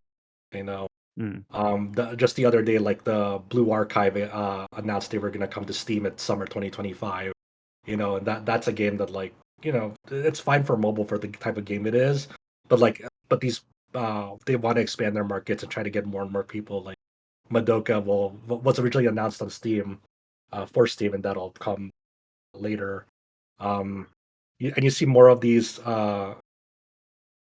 PC clients either on their own or on Steam pop up. Like you have Wuthering Waves as its own PC client, but it can also be accessed through Epic Game Store. Um, Another Eden has a PC client on Steam. Last Claudia also on Steam as a has a PC client. So like more and more of them are getting PC clients, whether it's on their own or through Steam or Epic Game Store, but rarely through Google Play Games because Google Play Games is like an emulator and it's not really a great emulator either. Um, so I think if you want to be competitive these days, it's very preferable, especially if you're an action game on uh, for these types of games, to get a PC client because you're just demanding a lot of people to like play these games on a touchscreen. It doesn't feel great. Like try to play like Genshin Impact or Zenless Zone Zero or especially Wuthering Waves. Like Wuthering Waves like is not an enjoyable experience on touchscreen because of the type of action-packed gameplay that it has. Do you know if And they a support lot. like Bluetooth controllers or anything? But at the same time, I struggle to imagine people pulling out their phone and like whipping out the controller to play it. Like, Some do. Like I know Wuthering Waves does. I'm sure the MiHoYo games do too as well. But I for Black Vegan, I don't think they support controllers. It's a case by uh, case thing, but developers should really strive to support them mm, on that. And also, like you're it's graphically compromised too. Like I know Infinity Nikki, um, the difference between like the PC version and the console versions over the mobile versions, like it's just like night and day. Like like the mobile version just looks comparatively like awful compared to the console and PC versions of like Infinity um mm. when that first came out. So it's just I it's tough, because you have to spend time and resources to make those games playable on PC, And indie studio and limited especially. resources. Yeah. So it's rough, but that's what I've been, working. I mean, not working out, but I mean, I've been been checking out on my own spare time. I'll check out G Generation Eternal, coming out in a few days. I this is all of these games are on a temporary notice. Like, I'm not saying I'm gonna play these forever. I'm just like, it's more of a curiosity thing because I'm always interested in like what the newest and hottest games look like in the space. Well, that makes sense. And kind of see like all people inspiring each other back and forth. Of course, a lot of Hoyoverse, and then a few others that have managed to stand out from the crowd, like Wuthering Waves, and kind of seeing where what ends up rises to the top versus what ends up faltering. Yeah, But seeing all the interesting ideas come through. Go ahead. Mhm. Cough, Square Enix, cough. Yeah. Yeah. I mean, it's harsh out there, man. It's harsh out there. Mhm. And in a fairly completely other direction, before we get to the news here, we have a second topic here in our outline marked Degeneracy Corner. But this is marked for James's rating experience in the new, I believe, 7.2 Savage tier. Yes. I haven't been following it directly, but I see him cropping up on Blue Sky talking about his prog and earnestly rooting for him, even though I don't understand what's going on. So detail it out for us, like the new raid tier was added in the patch update, and your experience progging that. And I assume you were ultimately successful, but I'm actually not sure. Yeah, didn't quite get week one for a multitude of reasons. To be blunt, our scholar was having issues with her internet, and there was also some consistency issues with not just one specific person, but there was, without naming names, one specific person that probably was the bottleneck. But we did get week two. We did see the enrage for the final fight week one, so we could have gotten it if it wasn't for probably the scholar's internet issues, at least. But yeah, doing Final Fantasy raids week one is always fascinating because I'm a raid sicko. I did the latest ultimate raid. I cleared the latest ultimate raid. I would say that doing Savage raids week one is more difficult because that means you're doing them with the minimum gear that you can get for them, which would be the crafted gear. Which the difference between Savage and Ultimate raids in 14 is like the Ultimate raids are balanced around the fact that you'll have best in slot from the previous fights. Whereas the Savage raids, they're kind of designed to get easier as you get more gear, and because of that, the DPS checks, the mitigation checks, and whatnot are probably a little bit stricter when going through the Savage fights week one. Maybe not the first two fights, but definitely the last two fights. It's a situation where if you get like more than a single death and a damage down, if you do not know how to press your buttons and your team doesn't know how to press their buttons, and especially if you have a death right before a 2-minute burst window, that can cascade really quickly, and you won't be able to meet the DPS check, which it's very exhilarating if you're in it for like the mastery of the game systems and whatnot. So being tuned to be extremely like tight window challenging wise with the gear you're expected to have at the launch of the tier, but then as Yes. people slowly upgrade their gear, and I assume also just learn the fight, just Yeah. kind of that like actual player skill and knowledge is improved. As the fight is out, you might get someone who cleared it joining a group that didn't clear it to support them or has better gear in place so that the DPS window isn't so tight. Exactly, yeah. Yeah, I'm not gonna say too much about it just because I did obviously write up my impressions about patch 7.2 as it stands right now, and I feel like right now it's mostly just in a good spot for raiders, and that's kind of been the situation with Dawntrail since launch. But in the next month and a half, we'll be getting stuff like Cosmic Exploration, which is casual content that really focuses in on crafters. So people that can level their crafters and people that are maxed out that can kind of veg out, just have a good time doing this sort of casual content. And then there's also Shades Triangle, which is really the big thing that I feel like most people are excited for. If you're not, even if you're not a raider, a lot of folks do love those exploration zone style stuff. Like, I know a bunch of people that haven't really been playing 14 for a while, but they're waiting for Shades Triangle to drop so they can get back into it. I don't know if Adam remembers this, but I was actually talking like after like a panel at GDC with Harper J, and they were talking about how they were actually pretty excited to get back in for that content too. So 7.2 gonna be a pretty good patch when all is said and done. It's already a great patch if you're a raider, because like again, I'm not gonna go into specific details because in my 7.2 kind of impressions, I outright said that, to be blunt, talking about the nitty-gritty about raid tiers isn't really something that I feel like is within RPG sites' wheelhouse. It's a bit too esoteric. But for the last couple of years, I've been telling like Tony over at Nova Crystallis, it's like, hey, you know that I like do these raids like pretty early, if not week one, within the first like couple of weeks. If you want someone to like write about the raid tier, I would be willing to do so. So I'm actually gonna, he actually took me up on that offer this time. So I'm gonna write about the raid tier in depth for them in the next couple of days. All I will say is that pretty much everyone that has done the raid tier so far, which it's a very difficult tier, it's one of the hardest ones they've done.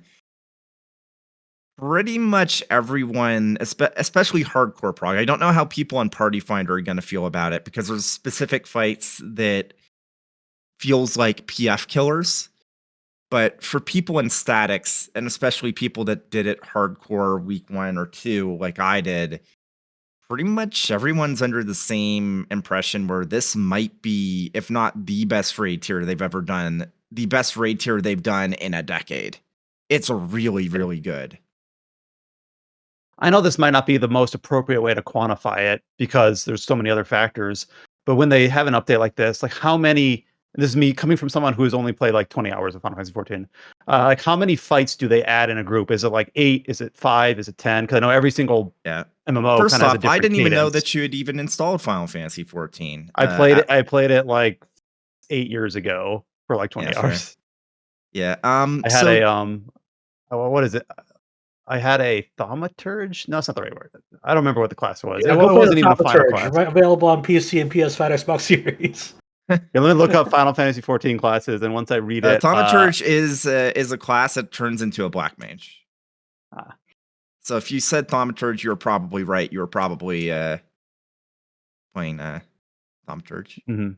Shout out Viktor Strolski. Completely different game. Yeah. But yeah, how many fights do they add like per update? Like so this? They have the normal mode fights, which are like the easy versions of the fights, and then they have 4 or 5 savage mode fights. I say 4 or 5 because the 4th fight of a tier is either going to be longer. So in this case, Howling Blade, which is the 4th fight of the cruiserweight tier, is a 14-minute encounter. And actually, the way that works is that in 14 you have stuff called door bosses and wall bosses. And usually for the 4th fight of a tier, the fight's either going to be a door boss, which means it's going to be 2 fights kind of split in half, and they're each going to be like 7.5, 8 minutes long. Or they're going to be a wall boss where it's like one big fight with like 2 main phases. But the main difference between a door boss and a wall boss is that a door boss, you get a checkpoint, which means that once you clear the first fight, the door boss itself, then the second phase, you can just, whenever you wipe, you just start from the beginning of the second phase. Whereas a wall boss, it's like, in this case, there's a cutscene like about a minute long between phase 1 and phase 2 of Howling Blade's different fights, but it's one fight. Because if you wipe in the second phase, it brings you right back to the first phase. And it's very much, and I'm not the only person that said this. This tier, like I said, very difficult. Definitely one of the harder tiers they've done. And I'll just say this. The final fight in this tier very much feels like an ultimate in the way that it's structured. it's not as hard as an ultimate, but it definitely feels like if you clear this fight week 1 and 2, and now granted, anyone that's going to be doing hardcore prog probably already does ultimate fights, but if you somehow don't and you clear this fight within the first like 2 or 3 weeks, I'll tell you right now, you are ready to do ultimate rating, because if you can clear this fight when the damage and mitigation checks are still pretty tight, Howling Blade is very much like 2/3, 3/4 of an ultimate fight in terms of difficulty. And well, difficulty early on, I'd actually say this was harder than Fru. Like this tier itself was harder than Fru. But in terms of the length, like Fru was 19 minutes long. Howling Blade with the cutscene was 14 and a half minutes long. So yeah, it's really good fight. The one thing that even if you aren't a 14 player, you might have seen on social media is people have been having a lot to say about Final Fantasy IX friendly monsters, particularly the Yan and the Gimme Cat. If you're not a 14 player, don't worry about it. It's a savage raid mechanic. The one thing I will say about the raid tier that is notable that you can't that isn't really a spoiler and isn't really something like I'm going to be talking about the entire raid series at Nova Crystallis, but one thing I can say is it has been a very, very long time since a 14 fight has had an honest to God ads phase. Like there have been encounters with ads before, but usually they've been either stationary or there's like a dance you have to do around them. Maybe you have to separate them. No, this time it's like a prolonged 3.5 minute long ads phase. The main tank and the second tank have to grab separate packs of ads and separate them, because if they get too close together, you'll give the Yan a damage boost. And if that happens, you might as well wipe there, because on a good day, a Yan will chunk like a third of your health with an auto attack, which is already pretty bad. And if it gets the damage buff, it's going to just chew through your second tank and then proceed to slaughter every single ever person in that raid with headbutts, which is why you've been seeing a lot of people talking about that thing. Because if 14 players haven't had a reason to really learn their AoE rotations, especially in raids, they haven't had to learn about like how to manage a proper ads phase in a very long time, probably since Heavensward. So there's a lot of folks that have been struggling with with having to learn that sort of tool set, which is good because the fact that the dev team felt like they could do that, they could have raids designed in a way that they really flex different sorts of skill sets that aren't just necessarily keeping up time, keeping up your rotation, and that sort of thing. It's like, it's made this raid tier feel very, very good. The difficulty curve has been very satisfying, and it's made me super, super excited for Shades Triangle between this tier and some of the stuff they did with Chaotic Cloud of Darkness in last patch. It's like, okay, they're cooking. They're cooking. The raids, the fights for Shades Triangle, they're going to be incredible. I can't wait, especially with all the stuff they're doing with Phantom Jobs. So I'm 14 is in a good state. A lot of folks that aren't raiders don't feel it quite yet, but I'm telling you, give it a month and a half, people are going to be saying this is probably one of the best patches that 14's ever gotten, because the main story's been very good. The raids have been incredible, and every indication is that the other stuff that's going to be added is going to be something special. So I'm feeling really good about 14 right now. The way you described that fight, first of all, I have enough PTSD from those characters just from Final Fantasy IX, the islands closest to heaven and hell. I'm like, oh, not these bastards. And then also, the way you described the fight, it kind of reminds me a little bit, changing genres here a bit, of when they added Elatreon to Monster Hunter World, and they were like, your Ifrit Behemoth gear isn't going to work on this fight. You have to gear slightly differently. And some people took that challenge head on, and some people were like, oh, I don't know how to play any other way. Yeah. So at least the way you described it, that's kind of the comparison that I was making in my head. Actually, the islands closest to heaven and hell are Final Fantasy VIII, and those have Damn random it. stuff What on is it. it? It's Vile Island. What is the one in 9? Vile Island. I had to look All it right. up. I I guess knew it wasn't. I have to wait for that remaster. I'll have to wait for that remaster to come out and refresh my memory, because it's been 25 years or 30 Yeah. years. But yeah, I remember them from 9. They're And so then cute, though. James did write up his. They are cute. James did write up his thoughts on 7.2 and Final Fantasy 14 up on RPG site, and it sounds like he's going to go even more in depth in the coming week for Nova Chrysalis. So give that a read too once it goes online. With that, we'll go into news. Kind of an interesting, kind of varied week this week. A lot of the big, megatons, so to speak, have already been dropped. A lot of some interesting indie things, a few kind of new studios and debut projects here. And of course, some we talked a little bit about the cards starting to be set down for summer stuff. And I know we're a bit early, but a few placements have already been decided. So starting out with just announcements, a few indie games here, or a couple. This first one is called Tomo Endless Blue. It is from a new developer, Onibi, Onibi, and this is a monster catching raising game like Pokemon. Only it has some procedural generation. It has voxel based like crafting. So like 3D Starbound is the way I think of it. And there's like Terraria. There's a lot of different points of comparisons you can make. It's got like a cute cell shaded sort of art style. The one thing on this that I saw is they said the game utilizes a combination of handcrafted content and bespoke procedural generation. And to me, I'm like, isn't that a little bit at odds? If it's procedural, it's not bespoke, because bespoke means it's like made to order, made by hand. But if it's procedural, it means it was just parameters kind of randomized in a sense. So I'm not 100% sure like what needle they're trying to thread there, but it is a combination of the two. And then there's a launch trailer for this game slated to release on PC in 2026. At first, I looked at this. I'm like, oh, this is an indie Pokemon like with some crafting elements. Not anything too crazy, though. It does look pretty. However, the last bit of the trailer kind of has like a vibe jump where a character ends up being like mutilated and consumed by like some sort of evil entity. Very tonal whiplash there. So I'm not sure how they're going to thread that juxtaposition in the total game. But it seems fun. It seems charming. It seems kind of I don't know. It seems high budget. It looks pretty, and the trailer is pretty evocative in terms of its art style and how it's intended to run, even though it's more CG than gameplay.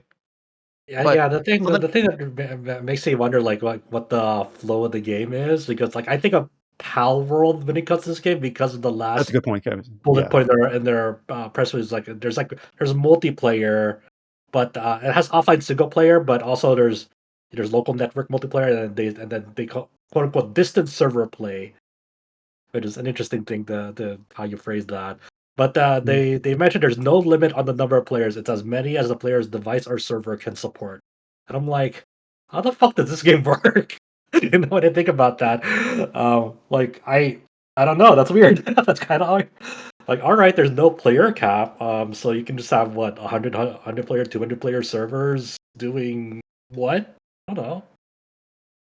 So it's yeah, I kind of just want to interesting. bring up Starbound. I haven't heard that game mentioned in so long. I Yeah. looked up when I bought that on Steam, and I bought it in December 2013. I still haven't played more than like 5 hours of it. Good decision. Good I think job. it was. I remember when I bought it, I was gonna wait for it to come to Vita, and like, that never happened. But yeah, I just haven't thought of it in so long. You're still waiting for the Vita version too. Yeah, of Mhm. course, like Type Zero HD. Yes. Mhm. So obviously we have the announcement trailer up on the site. We have the press release describing the game, and a bunch of introductory screenshots. Uh, so slated to release next year. It's currently announced as PC only. Um, Debut project for the new studio. And another indie, I think, debut project news. This one is a indie horror game called Neverway. So this is from Cold Blood, and my points of comparison here, I haven't played very many similar games, but it looks like, first of all, there's a lot of really decent talent on this from a lot of interesting places. It has music by Disaster Piece, who worked on Hyperlife Drifter, and it has pixel art from Pedro Medeiros, who worked on Celeste. So obviously some pretty good pedigree there. And then even though I haven't played it, when I just covering games, I look at this and it kind of reminds me of like that Yumi Nike style horror indie like isometric game. Mhm. It has like a monochromatic color scheme in terms of like this is kind of probably a fossil point of comparison. But do you remember when you played the original Pokemon Red or Blue, but you put it in a GBC instead of a Game Boy? Every single town would have like a specific color. Like Lavender Town would be lavender color. Yeah, but it's monochrome per region, per area. That's when I looked at the official announced trailer for Neverway here. That's kind of reminds me of, is that each kind of scene has a different tint to it, but monochrome within each scene.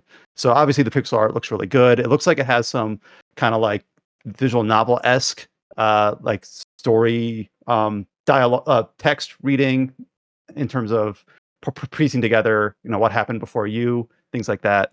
It also blends some sort of sim elements. They didn't really come through in the trailer for me. The trailer is more exploration and combat, but they do talk about that in the press release. No release date, just slated for PC. Does have a Steam page, but just the initial announcement for a game that's currently in development.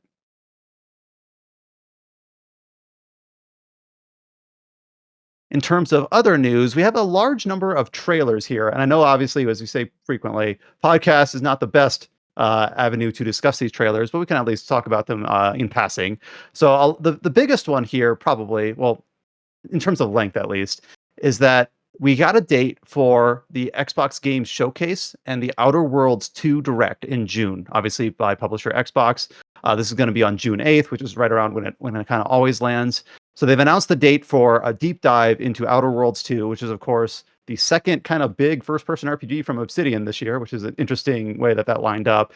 And obviously under the Microsoft banner, one of their big, long-awaited RPGs for, that ever since that acquisition, and this game was announced like 4 years ago, this has kind of been when we're going to see it later this year. And we also, alongside the announcement of the June 8th date, IGN kind of have a 10-minute first exclusive look. They get these kind of frequently, of course, due to their, their size and their connections. So it's just an 11-minute gameplay footage, kind of B-roll of I presume, early game quest in the game.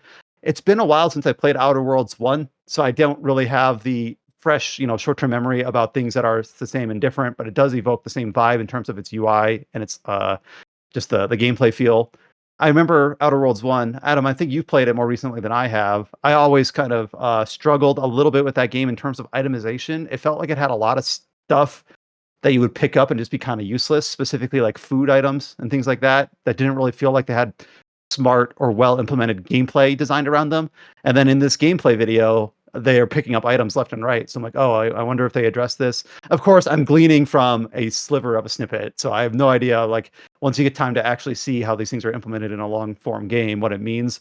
But there's a lot of item pickups. There's obviously first-person dialogue scenes. The dialogue scenes show very similar to what Outer Worlds 1 showed when it was initially presented back in, 2017, 18, whenever that was, where you have a lot of options on a list. It'll tell you if there is a dialogue choice that you don't meet the prerequisites for. It looks like a lot of these are skill-based in terms of, like, there's an option here that you can't select and you don't even read what it is. It just shows a big question mark because your medical skill isn't high enough or whatever. So that's always kind of cool to see in RPGs where you're like, I could have seen a different route here if my character was built differently.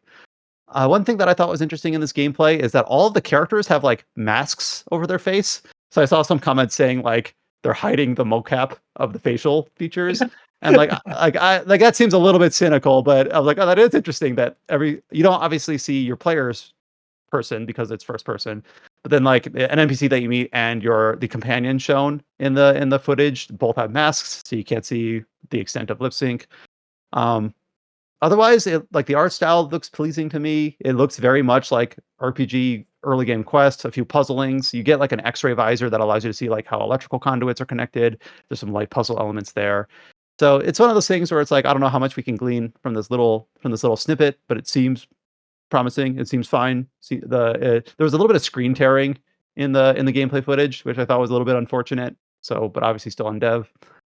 But yeah, we have a link to the, of course, credited to IGN, their first look, but we have it put up on RPGsite.net as well. So the main thing with Outer Worlds 2 that I kind of hope for is the Outer Worlds 1, I think, kind of had like a good skeleton of a game, but I think it clearly like overscoped itself or underscoped itself, and that like it was a private division game. I don't think it was ever meant to be a really big game, but then it kind of like got marketed as that, right? And then some of like the choice and consequence quest stuff didn't really pan out. Like, it kind of all funneled itself into one direction. It's a little bit thin, and I'm kind of hoping this game, even in their re-announcement trailer, they're like, this took 3 times as long to make. like, okay, maybe this is going to be more like fully fully featured, fleshed out. So my main takeaway from Outer Worlds 1, 5 years removed, is that the cities were dense, like the populated areas were pretty dense. Some of the early planets you went to were dense, and then you got Mantis, which is like this big, uncolonized, uncivilized. It was basically the Pulse of the game, to make a Final Fantasy 13 comparison. But it was like so empty, and all the enemy models were like reused and recolored, and there was like nothing to do there, and it felt like this was underbaked to heck.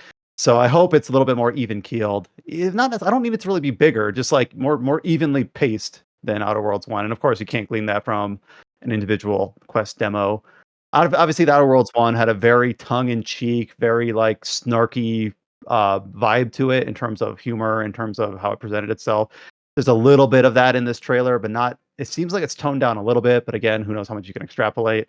Like, for instance, they're talking to this injured researcher in this base, and when you leave the conversation with her, she's like, "I'll be here, sitting in an ever-growing pool of my blood," because she's bleeding out. And it's like, oh, that's quippy, but in the vibe that Outer Worlds 1 was already quippy, so it's like kind of expected. It's not new. I mean, that first trailer, like they're clearly. I like that first trailer. Yeah, this jokey, it is. That's what it is. So. It's hard because like I think we should have some games that aren't trying to be like mega epic, deep, serious, too serious for me. But also humor is very hard to land. So if you have something that feels super cringe, then you're like, ugh, this is not what I wanted. So it's a hard thing to land, but obviously it's been in development a while, so it'll be interesting to see where exactly it compares with the first game on that. I have a question about the Outer Worlds. I still haven't played much of the original. What's the deal with the Spacer's Choice Edition? I feel like when it came out, a lot of people were unhappy with it. So is that the one I should avoid? All I heard about it is that they changed the lighting, and they obviously advertised it as like, we improved the lighting, but then it was like lighting inside buildings is what I saw was like all messed up, like things were way too dark. Like, why does no one turn the lights on in here or what? And I don't know. That's all I saw. That they kind of just messed with the lighting, but didn't like test it properly. It's like if you want a gold edition of the game that has the 2 DLCs included, it comes packaged with, you get this lighting update whether you want it or not. And it felt like the lighting was just like universally applied, where they just moved some filters or shifted some sliders, and they're like, better lighting now. And you're like, but it's not better. Wait, so I'm just curious. Outer Worlds, it's on Steam now. Remember, it wasn't on Steam originally. It was an Epic game. Right. Yeah, it was an Epic exclusive. But I'm trying to remember. Okay, Outer Worlds is on Steam. That is not the Spacer's Choice. Oh, there's. Okay, yeah. So there's Outer Worlds is on Steam. It's $15, and then there's like the Spacer's Choice upgrade, which has the 2 DLCs and the upgrade bundle. But like, maybe don't get that upgrade. Just get the game, get the DLCs separate. No, so from what I see, there's like I own the Spacer's Choice Edition. I think it might have been in some Humble Bundle or something like that. So I don't own the base game with any DLC, so I don't know if like do I have to like buy the game to get the good lighting or something, like buy it again or something. But yeah, it's just confusing because there's a Spacer's Choice that Edition requires a upgrade. Reddit dive. Yeah, probably. A few other kind of simpler, shorter trailers for some other upcoming games. Of course, we're, I think, less than a week away for Lunar, the Remastered Collection. We got the story trailer just last week that we talked about very briefly. We have some more extended gameplay trailers, like 7-8 minutes apiece. So the story trailer showed a little bit of snippet of how like the battle animations look, how the exploration looked. Of course, these gameplay trailers just show it, at length. So it gives you exactly how the game looks. And I've already seen some people say that this is very much more Grandia HD coded rather than like Suikoden or Octopath or anything like that. Which, depending on your point of view, is a good thing or not so good thing. But some extended trailers for that. I know we have a few people that are interested in talking about that next week. I saw someone mention, I have not played the original Lunars, but I saw someone mention that it looks like some of the working designs jokes are still in, which some people might be happy about and some people might not be happy about. So we got a few more character trailers for 2 upcoming games. We've been talking about these at a regular basis. So Elden Ring Nightreign, of course, releases at the end of May. It's going over its different character classes. We talked about the one that was the Archer, which I'm forgetting what it was. Iron Eye, that's it. And this new one is the Duchess, who is basically, as far as I can tell, an evasion tank. Was this character available to play in the preview, Josh? No, I don't believe so. Gotcha. So the trailer here it's only a minute, so it's just a snippet. It talks about a skilled at evasion, uses a one-handed weapon, looks like an extended dagger. So focusing on avoiding damage rather than taking damage, dodging Actually, critical hits, things like that. it might have been. I'm looking at it again. I think the Duchess was there as like the thief character. Yeah, I think the Duchess was there. Okay. Yeah, it's been a while. I'm like already forgetting like the classes that were in it. I'm pretty sure it was. Mhm. In Alex's preview, he says it reminds him of like the Black Knives from Elden Ring. Clair Obscur Expedition 33, of course, releasing in about 2 weeks at the end of the month. Final character trailer, Monoco. So some sort of like golem character.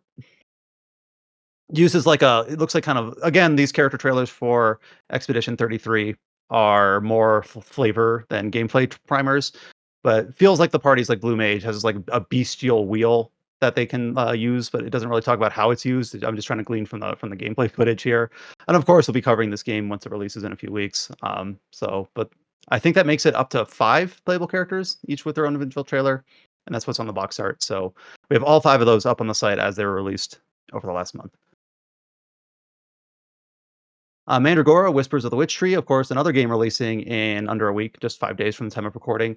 They've been doing a lot of these big deep dives for the RPG mechanics of these games. These ones, the publisher here is truly trying to, in my opinion, platform this game as the Vania in Metroidvania in terms of having like progression and character building and buildcraft and lots of variety in skills and classes. And this one, we talked about the skill tree a week or two ago. This one focuses on the classes. It talks about how you can, as they've been kind of hammering in all their trailers, you're not locked into a single class. There's hybrid builds. There's mixing and matching. There's refunding. You can respec at different points. The more I see this game, the more interested I am in it. I don't know how I'm going to squeeze it in, but The advertising is working. The advertising blitz is working. Then. I think for me, I just really like. I don't think I cared too much about the vibe or the theme, but when they give me all these like nitty gritty stuff, I'm Mhm. like, oh, this is kind of what I want to see. I'm a nerd at heart. There you go. So I'm interested, and I believe this is their debut project as well, Primal Game Studio. It's the only one they've got listed on Steam, so I believe so. So well, it'll be interesting to see. We've seen games. It's hard to tell from marketing how it holds itself for a 20-30 hour game. Uh, but there's a demo available, and there has been for a while. So maybe I'll try that out. Moonlighter 2, this was announced, I believe, at a Nintendo Direct earlier this year. Looks very similar in like scope and theme to the original Moonlighter, with the main difference being the new like isometric 3D art style rather than the top-down pixel art style. Gameplay trailer, it really kind of seems like more Moonlighter, which is not a bad thing because I don't think anyone really expected a sequel. But obviously, there's dungeon crawling aspects, but also a big shop owning aspect to it here. So it shows some of the platforming. It shows some of the shop management stuff. It's Moonlighter. So if you play the original, I don't think anything in this trailer was super surprising. But I know a lot of people that are interested and excited for this one as well. Currently slated just to release later this year. No specific date just yet. Looks like summer was the window that was previously communicated. SacriFire. This is one that's been an indie project that's been kind of shown off for several years now. I guess it was first announced like in 2021, so it's been a while. They originally slated maybe it comes out this year. They've announced that it will release in Q1 next year. This is the one that's been most compared to, I think, like classic Star Ocean in terms of how the battles are, like the perspective you have there, how the abilities work and things like that. So alongside the announcement of the launch window, there's a short little gameplay trailer. But it's a few bosses that we haven't seen before. But again, it's a little too short, I think, to glean much out of the. Yeah, It's kind of got that. they've had Steam demos as well, and I think they've gotten feedback on that. So I think that's probably what's driving this delay again. Is like, hey, they wanna polish up the game based on the feedback that they got based on the demos of that game. Because I don't think like people are kind of iffy about it from what I recall. hmm it has kind of like that faux HD2D. Of course, HD2D is just a branding name for Square Enix titles. Uh, but it reminds me actually kind of like Hyper Light Drifter in terms of just how the art looks. Of course, a Yeah, different yeah, perspective though. I can see that. Adam, what was that roguelike that you played? Star It Renegades. looks like that. Yeah, it looks like Star Renegades too. I wish I had more of the vocabulary to describe like, no, the pixels look like this rather than this. But at the very least, I can say it reminds me of these other games. So I think it looks pretty, but yeah, apparently they've gotten some feedback in the demos that needed some tuning. But about a year out for that one. And then we'll do. We have a new trailer for Kaname Date. Sorry, No Sleep for Kaname Date. I'm stammering with this. I apologize. No Sleep for Kaname Date from AI, the Somnium Files. This was just announced, of course, a few weeks ago A at the long Nintendo title. Direct. Yeah. I'll be honest. I didn't watch these two trailers back to back, and I don't really know the universe. But I'm like, I think this is a lot of the same like story beats that we saw in the announcement trailer, but maybe extended a little further. So I'm not sure Yeah, how the it's two nothing trailers too are super revolutionary. It's just kind of the Yeah. story setup of it. Mhm. So It has it's a kind bit more than what was shown in the first direct, and I think the new trailer is probably Switch 2 or PC footage. I think one of them, which I linked, is PC footage, if I remember correctly. Because the original remember, it was just revealed in the Nintendo Switch 1 direct. Like you had some games which are, oh, this is coming to Switch 1 and some other platforms, or just Switch 1 and nothing else. And then 5 days later, oh, it's also on Switch 2. Like that happened with this game as well. And then, Yeah. Yeah. like what Josh brought up, like the thing with the physical and the pricing and all that. So now it's been confirmed that the physical for this one is a game key card, which means it just has a license on cartridge. Yeah. And when they announced, like before that, it's a budget price game for like 40 US, and the physical was going to be 50. I thought, okay, like makes sense, cartridge cost. But for this, they're charging 50 even for the key card version. So you're literally just paying 10 Yeah, more that's for. bullshit. I Yeah. can Yeah. understand like the issue of, oh, well, it's like for Switch 2, like if they were gonna get an actual cartridge, that shit's more Yeah. expensive. So it being 50 for physical there, that makes sense. Game key cards, like, come on. It's like I'm a bit lenient because I'm sure that the Switch 2 carts are even more expensive than the Switch 1 carts were, because they have to have like a higher bandwidth. But it's like you can't have both. You can't have both. Oh, and there's one more thing. We don't like know if there's going to be an upgrade path for this, because this isn't listed as a Nintendo Switch 2 edition.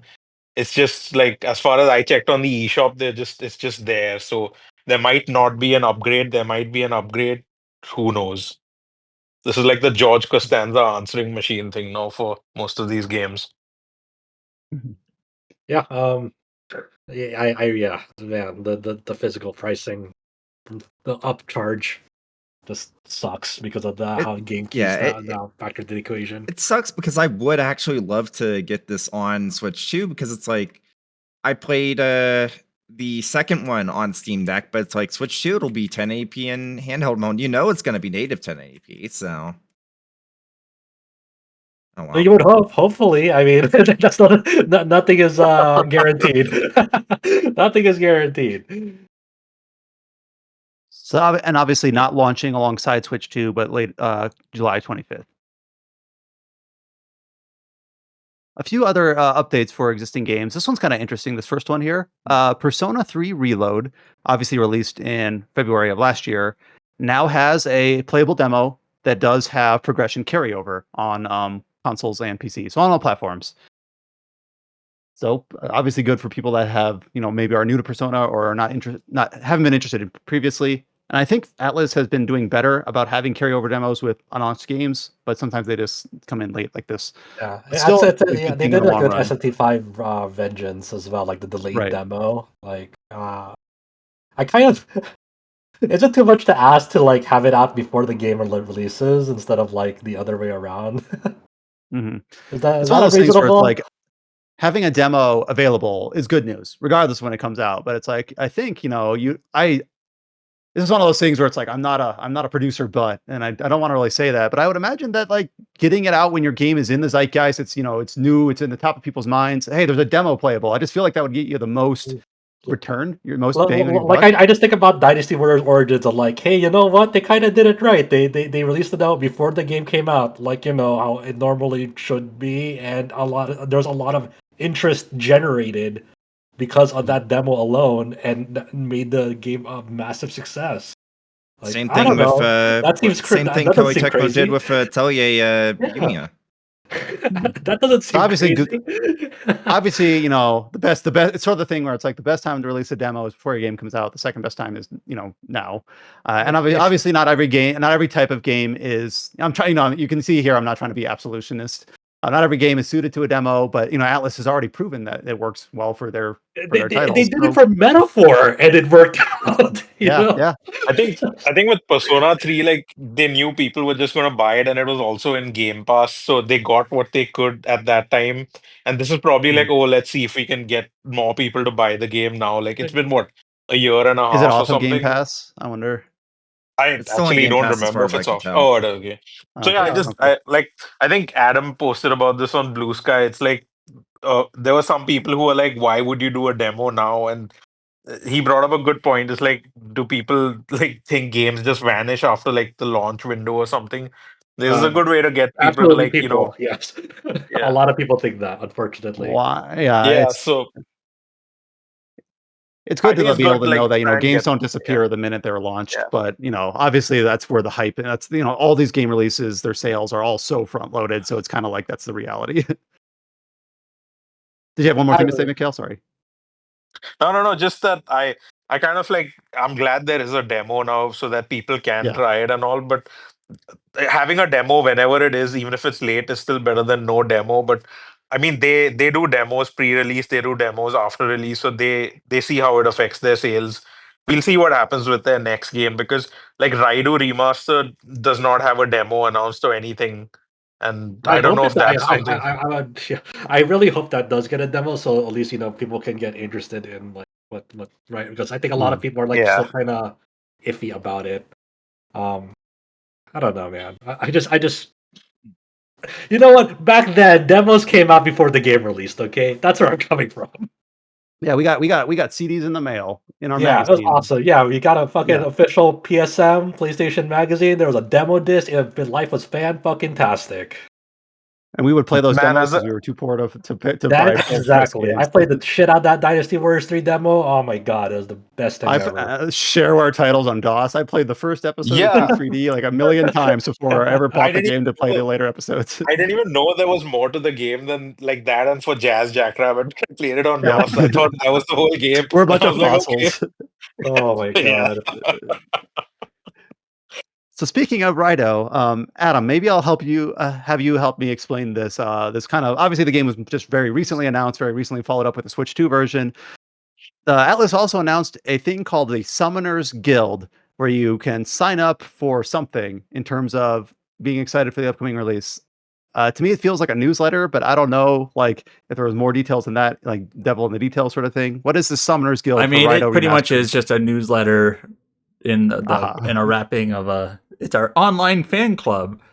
If you sign up, you get like the first chapter of the Raidou Kuzunoha manga for free.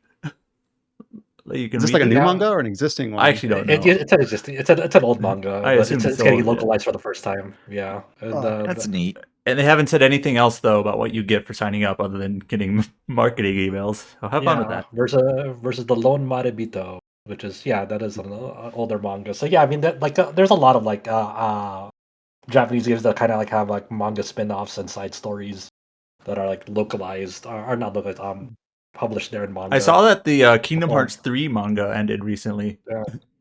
Yeah. I didn't know there was a Kingdom Hearts manga. Yeah. So it's cool that they're actually going back to like old like materials like that they created way back when and actually going through the effort of like localizing them in multiple languages, not just English but also French, Italian, German, Brazilian, Portuguese, Spanish, and Latin American Spanish. Like that's a massive effort, like way more than I would have fucking expected for their re-release of Raidou, which is cool. I continue. I definitely support and encourage. Speaking of being a fossil, it still feels so weird to me just how big Atlus has gotten. When back in the day, it's like they were just the most niche shit, and now it's like their index days. Oh man, that was oh god. SMT1 on iOS, man. Remember that.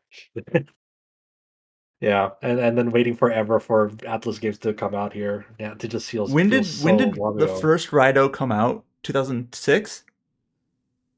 That sounds Like it was like shortly before the PlayStation 3, I think. And then like, remember how Atlus Yeah, released 2006. Atlus released a couple of PS2 games after the PS3 was out.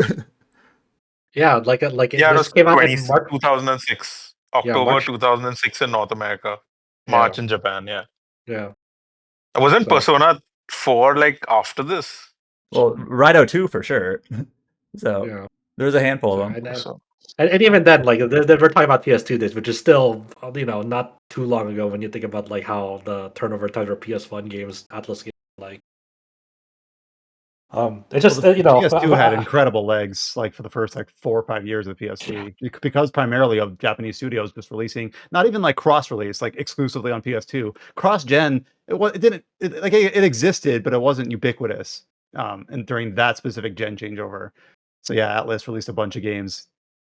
Persona 2, December 2008. So PS3 had been out for a couple of years at that point. back in our day, Yeah. It's always weird, especially at this point in time, to look back on. It's like, man, we have it so good these days, and people still complain.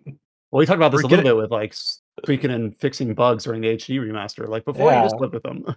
Yeah, we're literally getting Falcom days of games day Yeah. and date. It's like crazy. yeah. The Sorry final to anyone on barrier. this podcast that's look, tired of us listening to how old we are. Okay, look, the final impenetrable barrier that we have to cross is somehow convincing Vanillaware to get their titles on PC. Yep. I was actually about to say, we need to get Idea Factory to start doing day and date, and like actually they are. Yeah. I know. Vanillaware is like, ugh, PC. We're not even gonna make a game unless you guarantee us that's not coming to PC. That's where we're at with Vanillaware. Like, okay. God. Oh, Well, the good news is I'm sure that after the success of Unicorn Overlord, the next time that SaGa Atlus funds their project, it's like, okay, you'll have unlimited budget. You have to release it on PC. they're like, no, we won't take your money. We'd rather do it off of our life savings. I don't know why they don't like. What's stopping Sega from like getting it ported through some external partner? Because remember when Yakuza games were getting done by like Q-Lock, and there was an Australian studio that used to do that, and when that happened, then finally I think with Yakuza 7 or Yakuza Like a Dragon, that's the one they did internally on PC. But before that, it was all like ported by different studios. And like Valkyria I'm really Chronicles was surprised because also. Vanillaware is saying no. They're like, they're not playing ball. They're like, nah, we're They- good. Yeah, they don't It's want just weird to. because, They like, don't want to. Sega- It's probably they don't want to disrespect the Vanillaware leadership, even though it's like a stupid Okay. situation to be in. Yeah. But Kamitani is like, you know what? I'd rather have go negative bank balance than put it on PC and let anyone else port it. I don't know how many more years, if ever, we're gonna get on that. It feels like the multiple things that used to be that were deemed impossible are just happening these days. But that one thing with Vanillaware and PC, man. You, like I mean, the thing with it that is is you just- can tell that it's like ideological, like legitimately. It's on record that it is. You've been doing this a while when it's like, I remember when Final Fantasy 13 coming to PC was like a megaton, and now it's like, of course it did, right? Of course. This next update is very, very strange. A few people shared this and was just like, what? What is this? So 2 games we have talked about in the past on this podcast, Vampire Survivors and SaGa Emerald Beyond, now have a collaboration DLC called Emerald Diorama. What? SaGa Emerald think Beyond John- and Vampire Survivors together at last. The developer of Vampire Survivors game, Monoco, decided to come out with this SaGa sicko shit alongside the release of this free expansion to Vampire Survivors.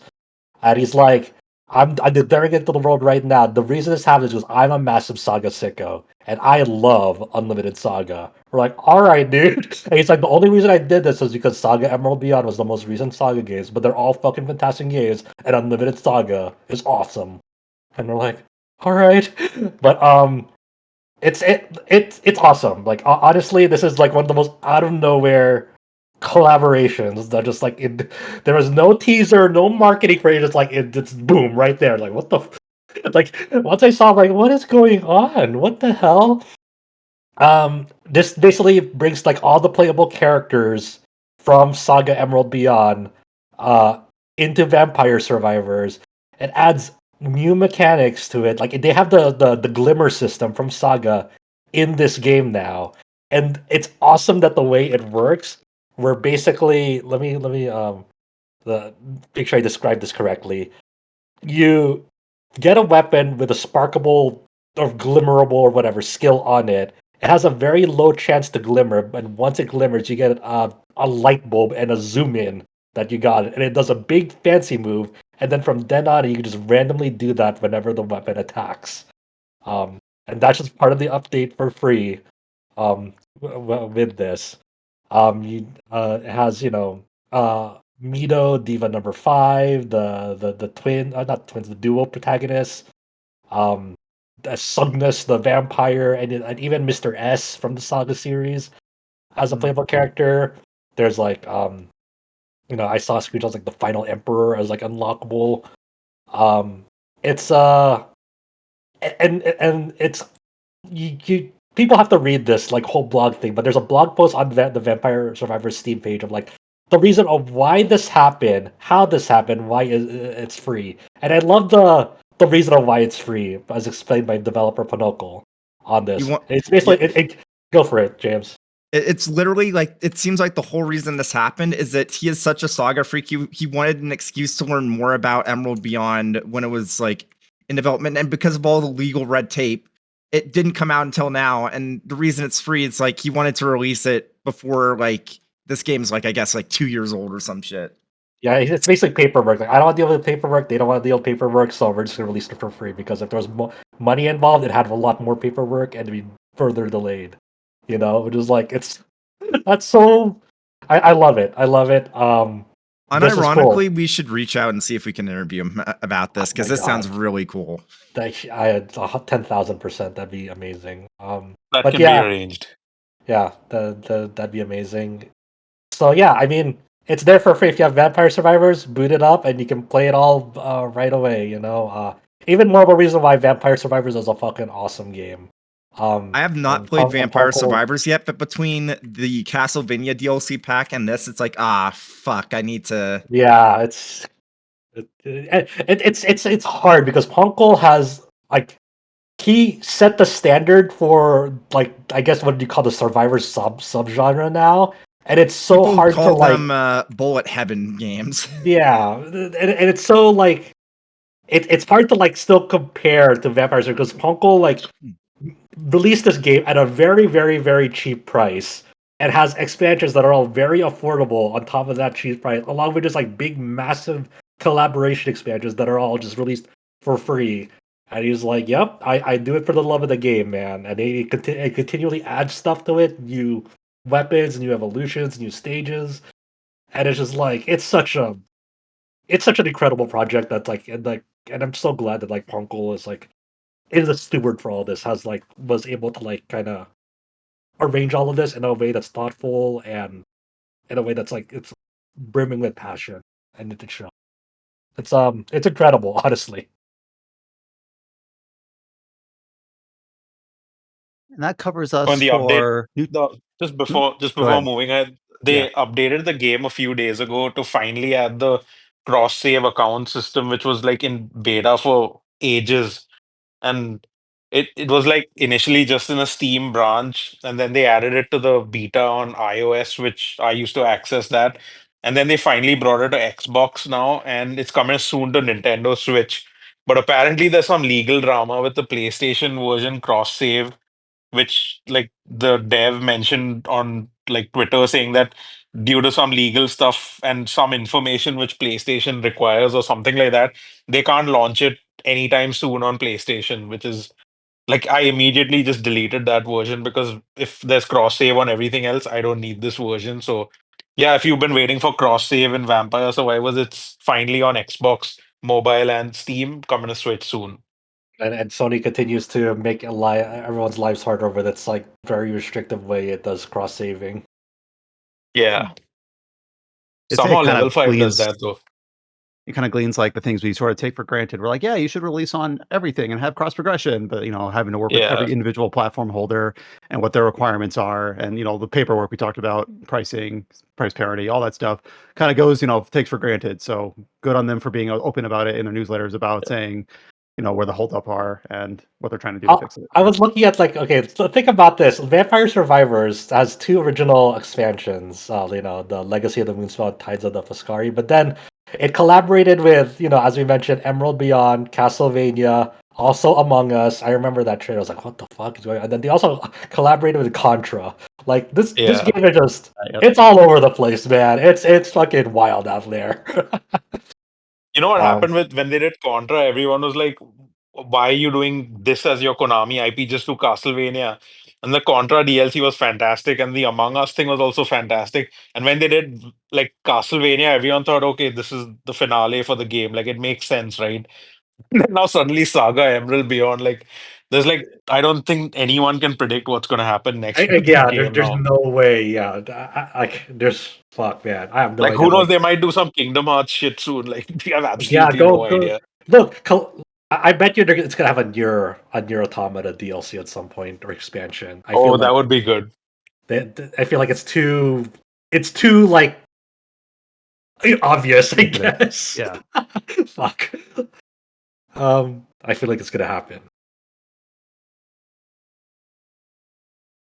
The last couple updates we have are some upcoming dates. Here, this game released in China last year, Where Winds Meet. It has a closed beta coming out on, let's see, May 16th, and it will release worldwide in sometime in later 2025. I forget. This is an open world game. I forget if it's like Rise of the Ronin or I'm trying to remember like what was the analog for this game. Not really. I mean, I played a beta of this before as well sometime last. I didn't know it actually came into full release in China last December. Um, but it's like an open world game where it kind of is a Rise of the Ronin where you can there's definitely settlements, but there's like all these kind of wuxia style aesthetics. Like the closest analog we have here on the podcast is like the what was the name of that one game, Adam? The one that we really liked, the side scroller 2D RPG esque one, the learning all the martial Wandering arts. Sword. Wandering Sword. It definitely has that aesthetic of you learn different schools of martial arts and have different weapons and stuff like that. But it's obviously more of like an action RPG um, style. And the weird thing about it is it's like I don't know if they're releasing this as a free to play game, but it definitely has a progression of like a free to play game where you definitely have a stamina bar for like activities that you unlock later on, and there's like an account level that as you do activities in the world, your account level will level up, and you get like rewards, and you use that along with like materials you gather in the world to like upgrade like your weapon or your martial arts skills and Yeah, so forth. I remember I played I think it was the alpha for this like a while back, and I was pretty like the gameplay. I was like, yeah, this is good, but the moment I saw the progression stuff, I was like, Yeah, maybe it's not. kind of that's the weird thing about it's like I'm sure this would be a cool this is a cool game, but I just you know that progression that structure, and like you're either okay with it or you're not. When it comes to like free to play esque progression systems of like having an account level and a stamina, It's like I'm on resource to record where it's do like activities. I've always been kind of icky about like free to play games in particular because of the progression and how that stuff is designed. And I'm on record where it's like I tried to like get over it with Honkai Star Rail, and that was the game that broke me. Where it's like, man, I would love this game if it was a full price game that I could just, or like a subscription game that I could just play that way instead of constantly feeling like I'm like I can see the I feel like I'm in a casino because I am in a casino. You know what? I like the Vampire Survivor style. You have a base game and you have expansions to it, and they're all fully featured, More games should do complete. that. Yeah, it's kind of crazy, and they're all super affordable as well. Yeah, it's So while we were talking about this game, I went to the Reddit page just to learn a little bit. A few people, like in January when it was out in China. Like, what sort of game is this? It's free to play, single player MMO with like a multiplayer component. The person compares it to Genshin Impact, but also it's someone's like there is a staggering number of quests. It has even more than in Ubisoft's canned games. Of course, he's speaking from a place of not thinking very highly of those. That And then is shared an image uh, of like one of the continents in this game, and it's just littered with icons everywhere. oh So apparently god. there's plenty to do if you have looked into it. But yeah, single player, free to play. They're describing it as an MMO. You know, if it's single player, if it has like if I can pay a monthly fee to basically not have to worry about stamina, maybe I'd play it. Maybe I'd play it. I mean, And who knows have if to they'll like change the monetization for global or anything like that. I'd have to really be into the into the gameplay because the image that Brian shared is like Yeah. a map with all the icons of like all the the I assume quests and stuff in the game, which is like a full. It's just the icon, like the whole map and like the surrounding islands around that map is filled to the brim with diamond Literally icons. hundreds of icons. I'm like, oh, that sounds not great. That's the last thing I want to see. Like I'm thinking about like, man, I feel like I'm getting open world fatigue, but like I really like Xenoblade X is still doing it. And then I see this, I'm like, oh no, Not to dude. mention, there's so many super long games coming out like in the next couple of weeks. Like Blueprints just came out. Apparently, that's a puzzle game that's 100+ hours long. I Oh, don't fucking fuck. know how, but it's like it's a thing. And what I can say again from like what I've previewed of 100 Line, that's a big game. That's a big Yeah, game. the interviews that have come out say they have like 100 endings, and supposedly none of them are like supposedly like filler feeling endings. I'm like, and I don't know exactly what the requirements are for them, or whether it's just like but that just like that on its face, it's like, man, that sounds like probably longer than anyone expected. Yeah, certainly. That's the vibe I had. So yeah, I don't know, man. I don't. Maybe when this game fully comes out, Werewolves Meet, I'll give it a shot. But I'm still very. I'm not the most excited for them. But when I first saw this game, I was like, "Oh, this looks cool." But now knowing about the structure and the way that like progression works in that game and getting hands on it, I'm like, I don't know if it's that cool. And then this last one, it's surprising to finally have a date for this. It's a game that's been long in development. We've talked about it in several contexts. This is Inazuma 11 Victory Road. It has got a date releasing worldwide for every console and PC, including Switch 2 and Xbox, recently added, on August 21st. So this is like the forever Inazuma 11 game, is the way I've seen it described. Josh, I saw you like sharing some thoughts on this in terms of like Yeah. what this game could potentially be, or at least what it's platforming itself as. Yeah, so the big thing about like when you said what the platforms is, they added this, as you said, Switch 2 and Xbox Series on the platforms. It's no longer coming to mobile. That those versions have been Right. axed. That I think that makes sense because of the scope of this game. I don't know how you fit it onto mobile, but I was describing this to a friend earlier of like what this like, because you were talking about long trailers earlier with an 11-minute thing for Outer Worlds 2. This final specs trailer for this is 19 minutes long. And it's just talking about the game's features and what it has. And going through that, like the nitty gritty of all that is, kind of too much. But it has like for like just a very brief overview. Inazuma 11. It's basically anime soccer, or football. For international listeners out there, and it's very over the top. Anime ass powers of like you summoning like a fucking god to like do your special shot or something, or like fusing with like a spirit animal to go into special form, and doing anime ass shit with in football or soccer. And so I talked about this in when I tried out the open beta on it and in several contexts and whatnot. I'm not like I'm very much like an Inazuma 11 fan, like newbie fan. Like I'm interested because of what I played of Victory Road's open beta, but I never got hands on with any of the other Inazuma 11 games. But I'm very open to the idea of getting into it. And so the way that they described this, like in the trailer for this final specs, like they already mentioned this before, but we didn't know exactly how they were going to do this.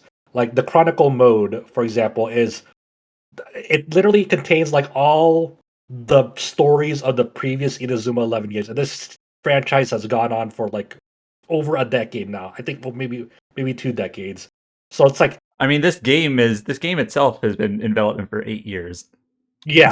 yeah, it's been in dev hell, and so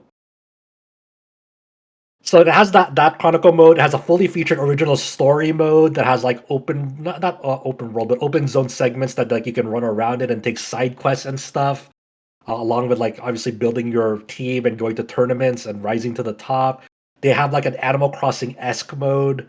I'm gonna almost say it verbatim, like how I described this game to a friend, because this is the best way I can describe it to like people who don't know. I described it as like this game, Inazuma 11 Victory Mode, is like Super Smash Brothers Ultimate, but like on 1,000 times steroids. They even mentioned it in the trailer, but it has 5,200 characters, and this is from every single like almost every single past like Inazuma 11 game like that was playable, whether you were like they were an opposing team or like the main team or any of the side teams or whatever. All those rosters, they're all in this game.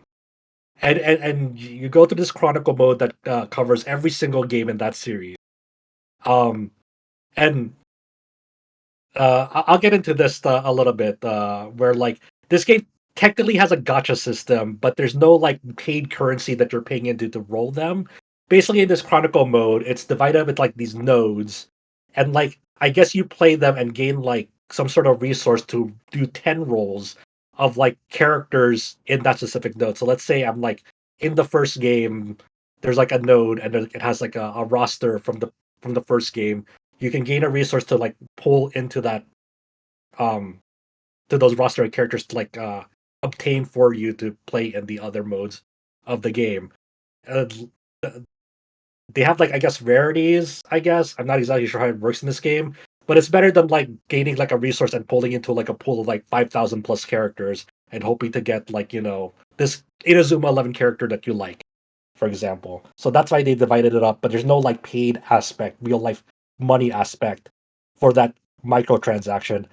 Like the only thing that you're paying into is like the like access to the base game, obviously, or a deluxe edition for early access, like 3-day early access. Anyway, um, the other thing that like this game is also pushing is like they brought back every single quirk from the past games, and I equated this to Pokemon. Think of like imagine if there was a Pokemon game that had every generation of Pokemon, every Pokemon in that generation, and every gimmick Pokemon has ever done, whether it's like Gigantamax or Mega Evolution, all those gimmicks all in the same game.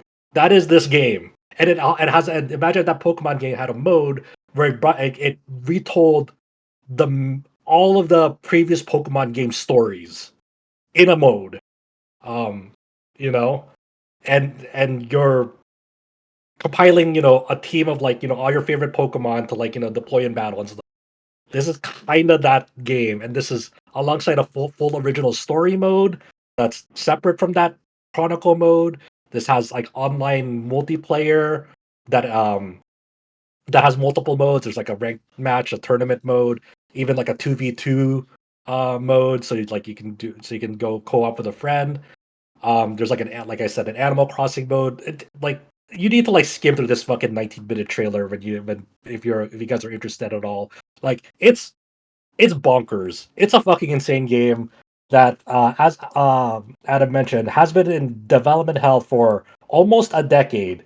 This game, I was looking through like the development history of this game, and there was an Inazuma 11 game called Inazuma 11 or Eris that I guess it grew in scope to the point that like they kept pushing that game back and then canceled it and then renamed it to like of Heroes or something.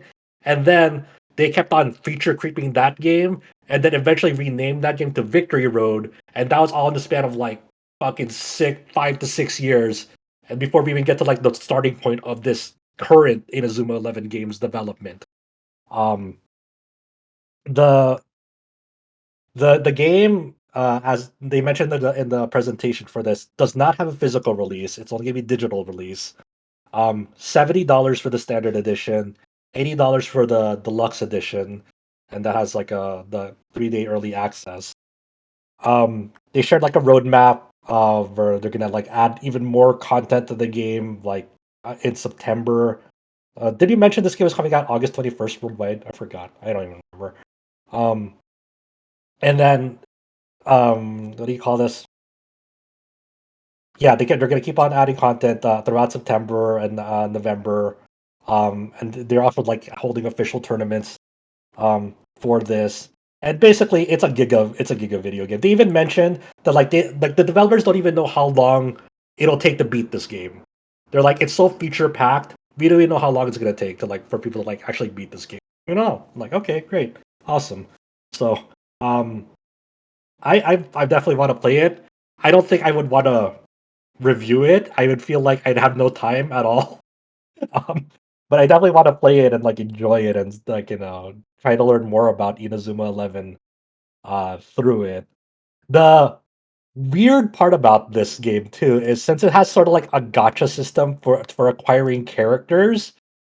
On the site there's you know how in gotcha games there are banners for characters, and like when there's a character banner, there's like a rate up on them. Say like this new Genshin character has like an increased rate, like a 70% chance to like uh uh be the character that you pull when you get a 5-star to pull. It has like maybe an increased percentage chance just to emphasize that like hey you know you might be able to get this character more likely than the other characters.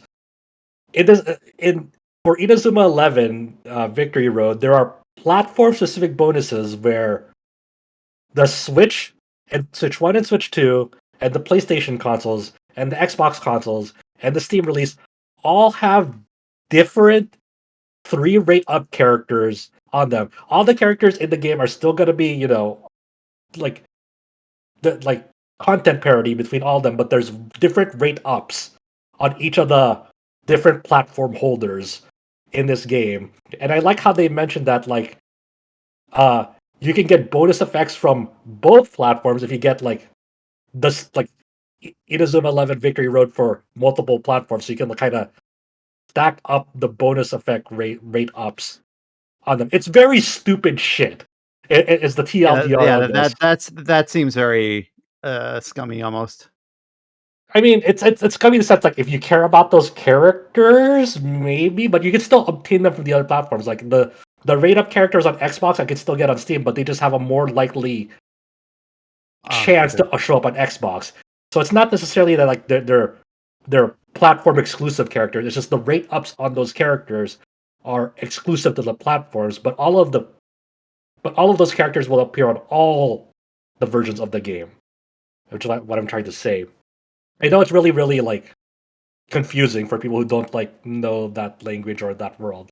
But it's just like it's a really dumb bonus thing that people don't have to worry about. The main thing is all these characters will show up. Some of them will have a more increased likely chance to show up when you pull for them on specific platforms. But they are still all in the same.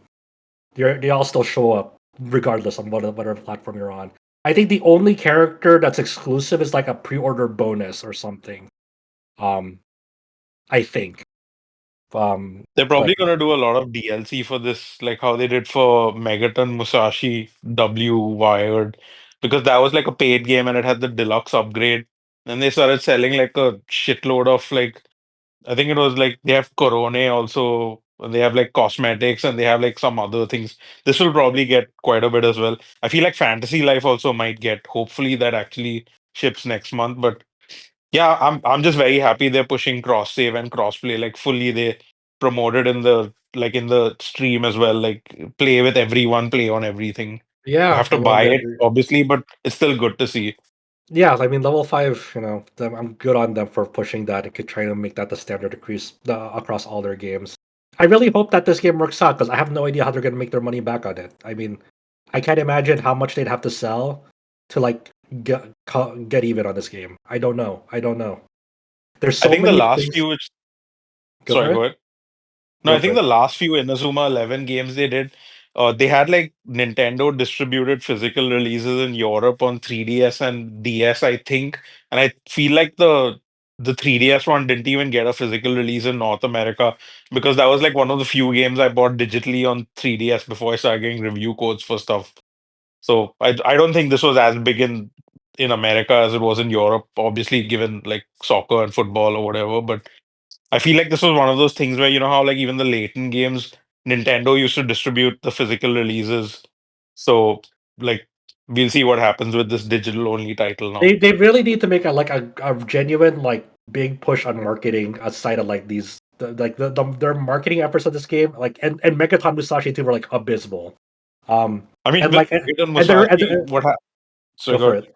Yeah, go for No, it. with Megaton Musashi, what happened is I think they just sent out like review codes to like 2 or 3 outlets or people, and then nothing after that, no promotion. And then suddenly, like a month later, they hired another PR company, like a good one, and then they got more coverage at that time. But I feel like the game got discounted pretty quickly because obviously no one knew about it and there were no reviews, so no one was going to buy it. So we'll see what happens with like Fantasy Life and with this. But Well, I mean, the yeah, they, review code situation on Megaton Musashi Wired was fucked because like the review codes didn't actually count to like 2 weeks after the game already yeah. came out, and it's like No, they okay, actually well, did send it to like very few people like for the actual launch. But Yeah, well, the everyone thing else is, got it like 2 or 3 GameSpot weeks even later. fucking like requested code because I know Brendan Hess was like we requested, they didn't send us code at launch, and it's like Yeah. that always blows my mind because I literally talked with them at TGS. I just yeah, can't believe that. it, Yeah. it was a bad situation. They need to make sure they have their review code shit settled out for Inazuma 11 if they want coverage on it. And even Not to then, mention Fantasy Life coming out next month. yeah, and Fantasy Life too. Like I think that's coming up soon. And I haven't heard anything, but it's just it's it's wild, and especially for the scope of this game. Like I don't know how you review this game, to be honest, and I don't know what kind of like leeway you would, how much time you would need to actually review the scope of this game because there seems to be so fucking much to this game. I just have no idea. I have no idea at all. I feel I would even joke. I was like, if they want like decent coverage on like for someone to review this like right now, Inazuma 11, like send out review codes like right now, and the person's not to like put in like hours daily to fucking cover this game by launch. Um, which is I don't know, man. I hope this is the year level 5 sorts out their shit and like kind of and more people get like know that their games exist and are out and are enjoyable. Like I always feel like even before current level 5 seems to like always press the let's fuck it up button at like the 11th hour. I always think of Yokai Watch and how bad they fumbled Yokai Watch. They had $1 billion industry vanished in like a year and a half on them. Like that, like it. Yokai Watch was competitive with Pokemon in a certain era, and they gave it all up. That thing completely vanished off the face of the planet. Like it was nearing on par with Pokemon in Japan at a certain point in time with its popularity, and I cannot believe they just fucking blew it. Not to mention that Yokai Watch 4, which apparently was like excellent, never got an overseas release at all. Let alone like, a port PC, but that's Don't need to beyond the market it point. if you don't release it. Exactly. Level 5, you're so frustrating. So it turns out we got to just pay someone to play nothing but Inazuma 11 for like 5 months. That's after right. releases. There you Pay go. me.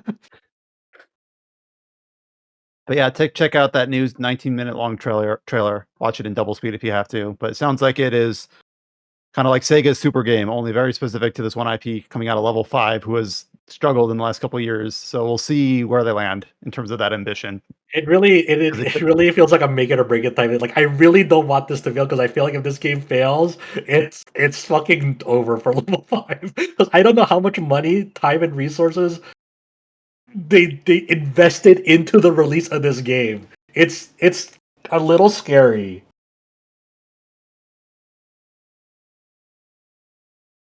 And with that, we were able to fill out pretty much a normal length podcast with all of the kind of bits and bobs of news and previews and a couple reviews.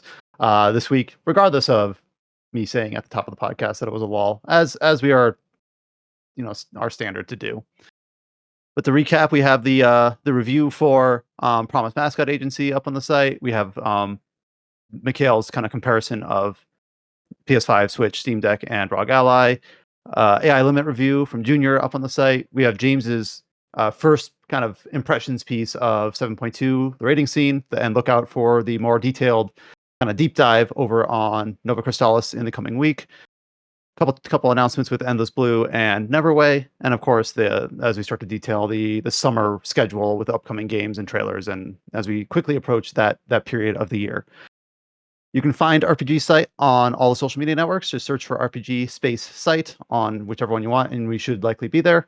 Join our Discord, discord.gg/RPG Site, and go ahead and join that. If you've listened to this podcast, whether on the site or through your podcast service of choice, give us a like, give us a rating. If you've listened all the way to the end like this, we so greatly appreciate it. We know these aren't short, so if you've come to the end, you're a part of an exclusive group, and we really do appreciate you tuning in every week. Next week we have the Lunar Remasters coming out. I assume that'll be kind of the main topic. I forget if other embargoes line up for Clair Obscur or not. Adam, do you know if that's next week or 2 weeks out? I think that'll be 2 weeks out. That's what I thought, but you kind of assume release day embargoes, but sometimes you get surprised and there's actually like a 2-week embargo preview, like the olden days. So next week Lunar, the week after Clair Obscur, and then of course there's other releases in the meantime, like Mandragora and things other releases that we'll probably get a chance to touch in on, hopefully. But without further ado, thank you so much for listening. Until you hear from us next time, stay safe, take care. We'll talk to y'all later. Don't fuck it up, level 5, please.